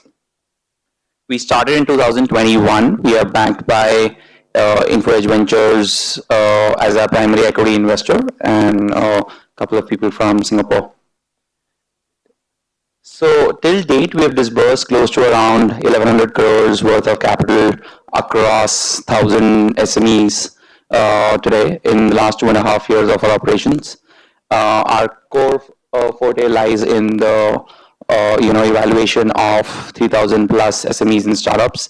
We have gotten extremely high customer advocacy, which so basically our differentiator I would say is we treat SME borrowers as customers and not just as borrowers, right? Like who every other lender on the street would. Our margins have been at an 1,100 crore deployment and at a 6% margin and 50% profit contribution margin basically. And we have around 120 plus lenders ranging from various public sector banks, private sector banks, NBFCs, and some credit funds on the platform facilitating capital. Some of the key sectors that we have highlighted, right? Like we started with SMEs, where we started with SaaS and tech services companies. We have penetrated the EV, waste management, healthcare, gig economy, agri, and clean tech companies across the universe. This contributes close to around 40% of our overall deployment till date. So I'll tell you a couple of key points. We started facilitative financing to startups, realized that SME markets have a big pain point where they don't have collaterals where banks and NBFCs would require that, and also the journeys are extremely broken. Lenders or fintechs were focusing on only at a lot of sole props are only at looking at their credit rather than solving for end-to-end journeys, which is where our lending infrastructure platform helps a lot to curate right from underwriting, but also from KYC, operations, monitoring, servicing, which is extremely important for any lending if you think about it, right? And not just a credit approval. And that is where most of the fintechs stop to be realized, and we have covered it end-to-end, catering to extremely small and medium enterprises across the particular sectors. So over the past 3 years, we have invested significantly in how we can leverage technology to penetrate credit. So what we see when we started, we were very focused on extremely small collateral companies who don't have collateral. So we started with a lot of startups. And over the last 5 years, we have just invested in technology and how can technology help us penetrate credit. And we have invested in 3 major areas. One is creating a smartest onboarding platform. We see these small startups don't have, or small SMEs don't have the data organized. So the system can automatically create their cash flow statements, their balance sheets. So helping them to become eligible for credit is very important to sort their data first. Second is investing technology and finding the right investor who is able to take that bet and doing this real-time underwriting, because most of the traditional banking system and financing system did not understand, even startups and small MSMEs, right? So we had invested enough time to bring transparency into that process by leveraging and creating data, and then ensuring that we do a thorough underwriting where people are not, or the investors not okay to take the risk. And last is how we build confidence is giving continuous monitoring to our investors. So they are able to take more and more risk. And that's how we were able to deploy around 1,000 crores in a sector which would not have raised debt capital probably say 5 years ago. So that's how we are leveraging technology and to distribute credit into newer sectors where earlier on lending was tough. And now our ambition is to keep distributing this technology to even more fintechs, NBFCs and banks so they can also leverage this technology to further penetrate the credit in the country. Right? And that's how, yeah, we've been So from a investing. growth point of view, just last 30 seconds, we mentioned that we deployed around 1,000 odd crores of capital. Our margins on a revenue level are 6% on the 1,000 crores, and our profit margins or our EBITDA margins are 50% on that. So we endeavor to double this by the end of next year, March, which is March 2025. And by FY27, we're talking about this number to be, $30 million of net revenue, which is like 240 crores, where we currently stand at around 25 odd crores, based on things. Thanks.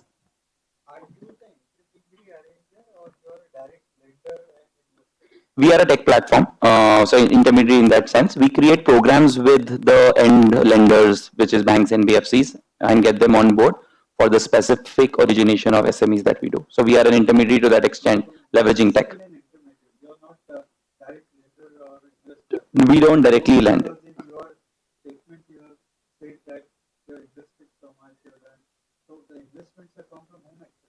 So these are NBFCs and banks. Some of the prominent NBFCs are Aditya Birla. Is it an investment or a lending? This is Because you are mix. using the word investment also. Got it. So this is lending in terms of loans and debt investments. Some of the NCDs that have been done by some funds or family offices because they can't, do loans. So the it's a- startups approach you and you in turn Evaluate facilitate them. to connect to the lender. And our lending platform also does the underwriting and underwriting analytics that helps to fast track and streamline things. Basically, it is the lender who believes in your underwriting capability, which leads to the lending. And leverages, that's correct, leverages our underwriting capabilities and early warning signals that we generate, because data is something that startups have, right? Like they don't have any collaterals as such. So they are dependent on data. So we are part of the monitoring mechanism also. Yes, we do both underwriting and early warning signals, because and also servicing enablement for them. So it covers end to end. Got it.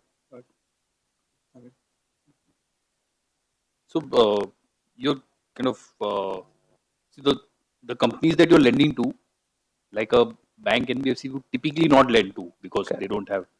So what, like, why do they do that now? And the risk is finally there. Is there any risk sharing here or? So typically not, we don't do. And when we started, we gave some risk sharings because this was a totally new asset class. After 6 to 12 months, people realized that, they are able to generate those returns, and hence it's a sharing mechanism now. We don't share risk now. When we started, we had to.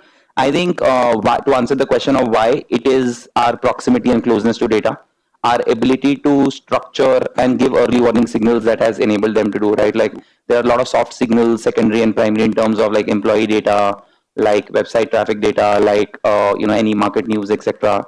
Non-compliance in terms of GST, PFOs, legal cases, all of that keeps lenders very at the point and mitigates What risk. type of loans are these?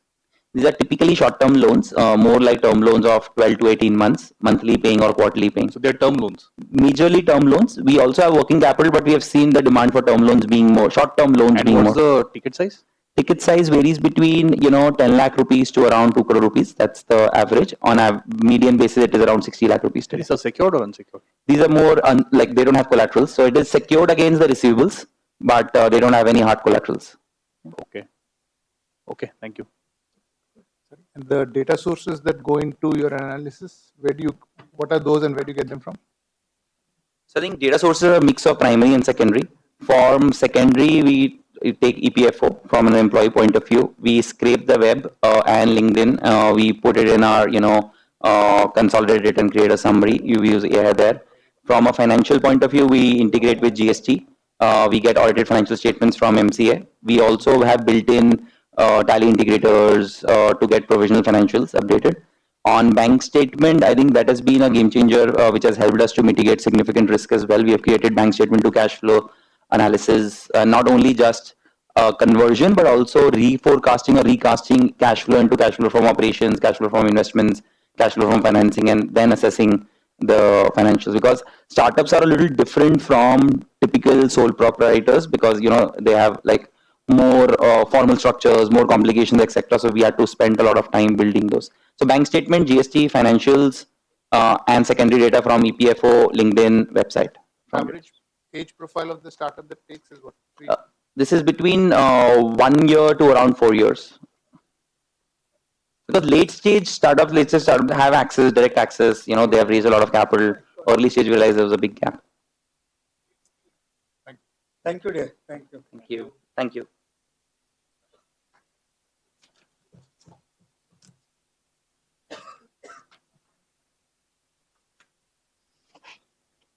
So now we move on to the next category of the presentations. The next category is Best Growing FinTech.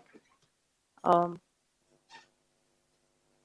just to announce, Credit B couldn't be here because they had some exigency.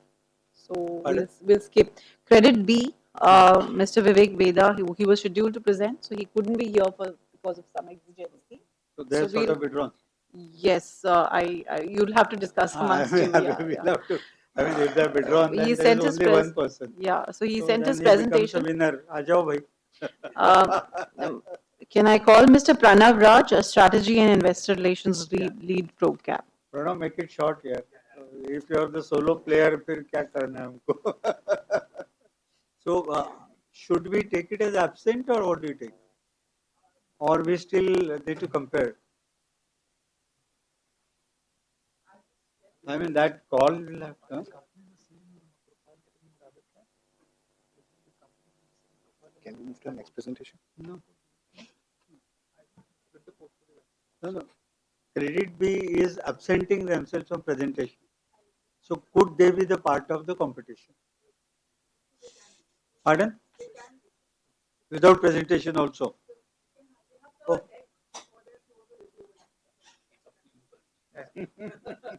Anyway, we'll take a call. We'll first listen to him. Good afternoon, everyone. Hi. My name is Pranav. I lead the strategy and investor relations at PropCap. So just a brief background about PropCap. We are a 6-year-old company that started its operation as a B2B MSME fintech lending company, and now we have diversified as an operating system for all the software technology and financial requirements of the MSMEs. Before I deep dive any further, I'll just take a moment to take you through what the MSMEs in the country are, how critical the MSMEs are there. So, I'm so sorry. So we have close to 6 crore MSMEs in the country who are contributing 1/3 to the GDP contribution of the $4 trillion economy. Every MSME is approximately employing 2 people in the country, and this particular sector is growing at a 10% CAGR in the country. So, but the problem these MSMEs are facing is that they're highly unorganized and informal. 9 out of 10 MSMEs in the country don't have access to formal financing. They are still reliant on their own capital or the capital borrowed from informal lenders in the country. So if I look at it, how these MSMEs fit into the ecosystem, it's like they're all linked at the brand ecosystem with either as suppliers or distributors on the vendor side or on the distribution side, right, to bringing the products to the customers and customers. All the multiple levels, levels in the supply chain, they are having some or the other problem in terms of credit technology or distribution. The anchors are unable to have anchors in terms of in these category the brands. They don't have access to the last mile retailer, sales that are happening at the counter level.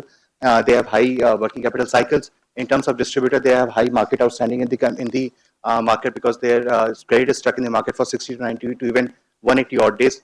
In terms of retailer, they are unable to grow their business because they don't have access to additional capital through which they can do that or increase their profit margins. So PropCap is the operating system that is providing all the different problems at the different levels of the supply chain, right from starting with capital to commerce to increase the distribution of the particular MSMEs, SFA solutions, invoicing, analytics, as well as accounting and reconciliation for them. So one-stop solution to all the day-to-day activities that the MSMEs are performing. Moving on to the next, the company started its operation as being a B2B fintech lending company. The first problem that we solved was, I mean, if you look at this particular graph, this particular chart, the first leg that is between a transaction between a brand to a distributor that is being well financed by a lot of big brands and NBFCs. Similarly, the last leg, which is a tertiary, that is being financed by again banks as well as the Bajaj Finance in the country. The middle leg, which is the secondary finance, that is completely a white space right now, a gap right now, which PropCap is catering to, a transaction that is happening between a distributor to a retailer. There are close to 30,000 distributors in the country, the good distributors, and close to over 15 million retailers in the country, 1.5 crores.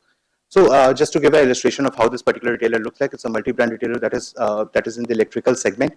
They are currently based out of Lucknow, over a decade in business, and they currently have a CIBIL of -1, no data history, no financial history as such till now, doing a turnover of 2 crores.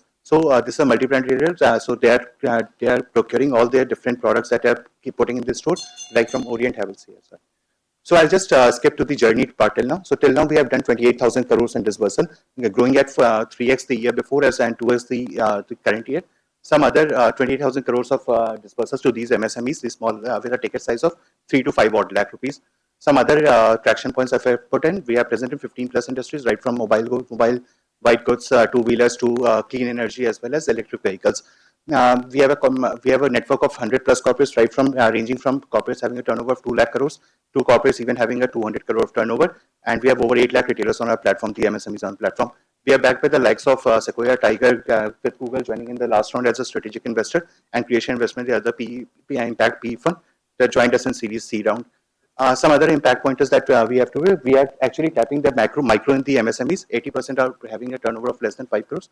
30% of the businesses that we are catering to is having women entrepreneurs. 70% of the customers are based out of tier 4 or downwards or rural parts of the country, and 45% of the customers are new to credit customers, not having taken any further loan in the past.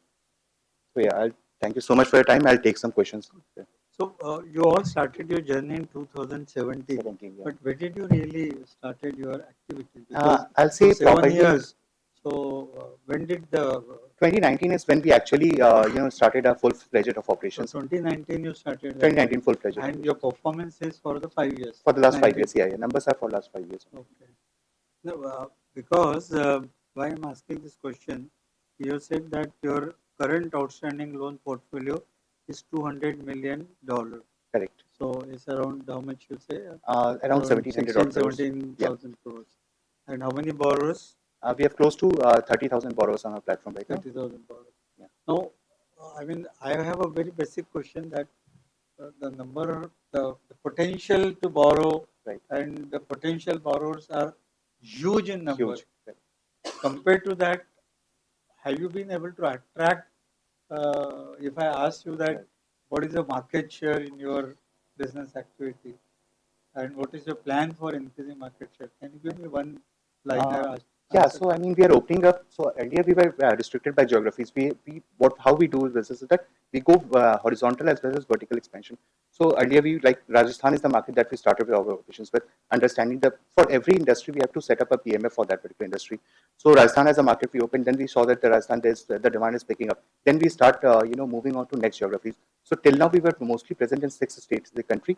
Now we are completely growing up across the pan India full-fledged operations. Presently 6 states. Presently 6 states. 6 states is where I'll say basis Pareto principle, 80% of the business is coming from. And again, you are intermediary. You are not lender.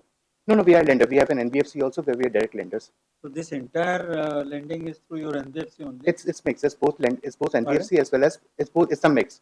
It's both NBFC plus a platform business that we are running. So co-lending as well as NBFC.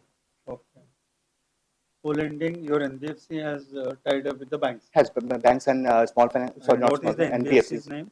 So one is like Credit Saison, Muthoot Finance. So these are the NBFCs. So these are not. Oh no, your NBFC. Oh, Procfin Private Limited.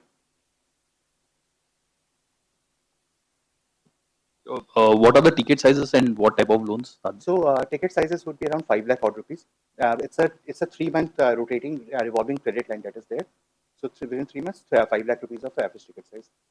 So the customer pays back in 3 months. In 3 months, within 3 months, that's the time given. It's like akin to that particular industry, whichever industry that we are opening. Just to give an example, for example, white goods. White goods has a working capital cycle of 90 days. So we built a product in a way that this particular customer gets 90 days of the time to repay the loan without having to. It's a subvention-backed kind of product, so that the customer don't have to pay any interest also. Interest, okay.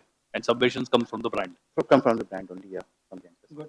But you used the word specialized financing and technology product. Yeah. What is that? So Specialized financing. correct. So like it's a normal way of financing. No, this particular industry, I mean, the way that we are doing the underwriting, basis the the alternate transactional data that is that is here between a distributor and retailer. The underwriting that happens, that's a specialized here. And again, without any loss sharing or anything. No, so FLDGs, etc. You give. So now that we have, so earlier when we started our business, it was a complete 100% platform business. The NBFC, the profit NBFC that we are talking. Yeah. Bus. So I thought you were going to the question. Delinquencies are sub 2%, I'll say. Okay, thanks. Thank you so much. Thank you. All the best. Yeah.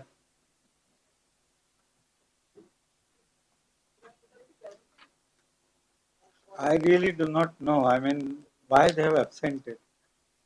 The issue is this, that all those who are contesting have presented themselves. So, I mean, what is the qualification for being a contestant? Presentation is simply seeing the presentation, then the whole exercise could have been done by separately. So, I mean, to me, you can ask Yashraj if you want. I mean, a cognizance certificate, we have already seen the databases. So, no point. I'll prefer to look at the next two. Next one only. No? Yeah. Below now. So we move to the last presentation and the next category. In the next category, best ESG in the financial services industry. May I call Mr. Melvin Manoj Matthew, Product Head, Billion Lives Business Initiatives, for his presentation. Welcome.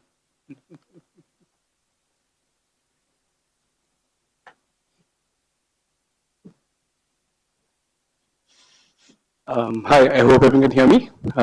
Thank you, Jerry, for this time. Thank you, everyone, for giving me this opportunity to present my product.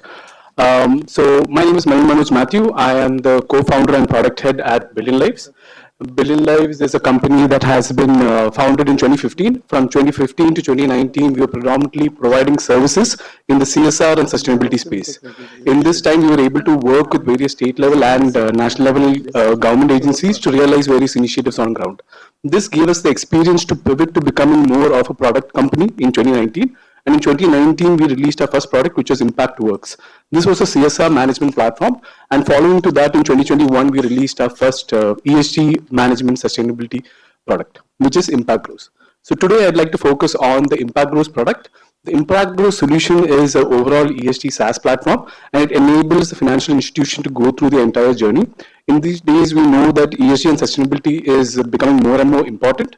And over and above that, we can see regulatory bodies such as SEBI and RBI also put out guidelines and regulations pushing companies to adopt ESG.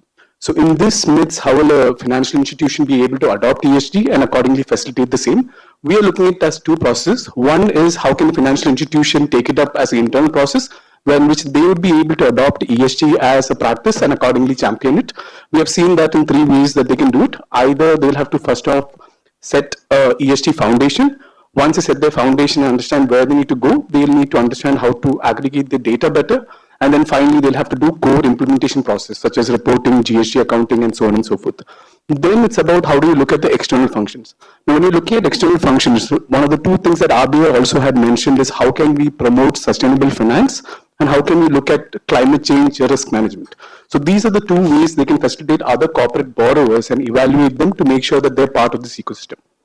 Having said this, let's look at how our platform enables the corporate to go through each of these processes. One is the internal process, and we start off by the foundation. In the foundation, we try to help the organization itself understand their structure so they understand what is the scope of ESG they are evaluating. Then from there, we help them understand how mature they are from an ESG point of view. Because based on the right baseline only, we can put achievable outcomes or goals that we need to achieve also as well. Once we understand that, we help them go through something known as a materiality assessment process, when which the organization understands what is that they need to focus on. Because what a cement industry or company needs to focus on is very different from a financial institution. So that is done through a process of materiality assessment. You understand your material topics. Once you understand your material topics, it's all about how do we build a plan or strategy around this. This purely involves how can we define activities, KPIs, define risk or identify risk, define policies also as well, right? Once we set this, we are done with the foundation process. The next part is how do we evaluate the data, because data is one of the core aspects into this entire exercise. So there are three ways in which our platform helps you do that. One is through data collection forms, where in which we create custom surveys or inbuilt surveys already as part of the platform. Then there is spreadsheet import, API connectors to existing systems such as ERP solutions, IoT devices, databases. And finally, our generative AI solution is able to do the data analysis and is able to slice and dice the data and give you insights. Once you have this data set, it's about performing the core implementation functions. And now as a core implementation function, we start off with compliance and reporting. Now, since you have one common database, that is from the ESG database that we had in the data hub, that will eventually be rewritten in different formats. So our solution already has a repository of all the global and regional frameworks, including BRSR, which was put out there by SEBI, where they can just recreate these reports and put it out there as and when they require. The second process is how do you understand your GHG emissions? It's a process through which they'll be able to understand their scope 1, scope 2, and scope 3 emissions. Now, for the financial institutions, in scope 3 emissions, you have to also look at financial emissions, which is one of the key categories that they have to evaluate. Other than this, you have to look at your extended value chain also as well, when which you have to evaluate your suppliers. So what our generative AI solution does is it is build profiles on these suppliers, either through primary data which we source directly from them, or through secondary data which we're able to scrape from the public profiles that they may or may not have. Finally, after all this, they can evaluate their own overall performance by using our monitoring dashboards.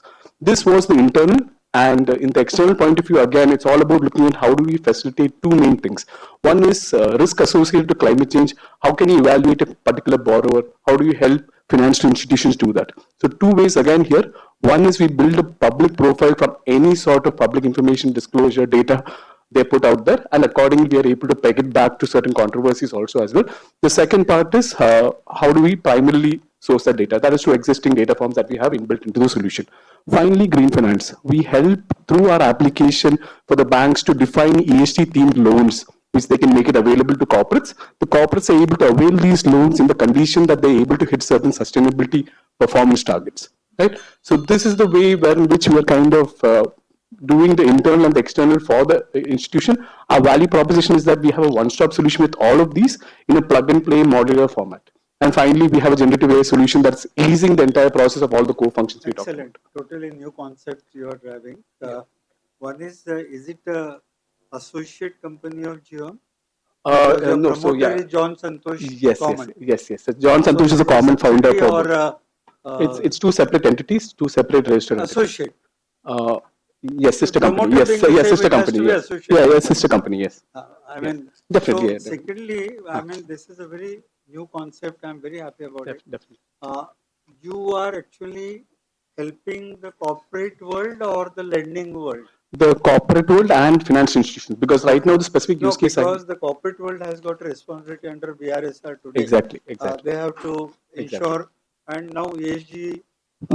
Credit rating has also been initiated by the credit agency. Yes. So essentially, you engage with the corporate world and the financial and institutions. from the financial institution. From what perspective? Whether what is the ESG compliance? Their own ESG compliance and how they can set up the structure of SLLP or sustainability linked loan products or green finance. That is what we are enabling with our solution. So essentially, you are supporting the complete ESG life cycle. Yes. What is required for the corporate as well as the financial institution, because they are the drivers of the landscape. Right? And you are also supporting the CSR organizations who are. Yes, that's another product that we have. So that is where we came from. We were working on initiatives like that from 2015 onwards, and we have a product for that also as well. So your revenue source is basically engaging with the corporate who would appreciate your guidance and support for ESG compliance or implementation. ESG compliance and implementation, and the SaaS solution that we are providing is a subscription-based model for per user per month, that kind of program, and we do services. Good, I'm appreciating. How many people are you?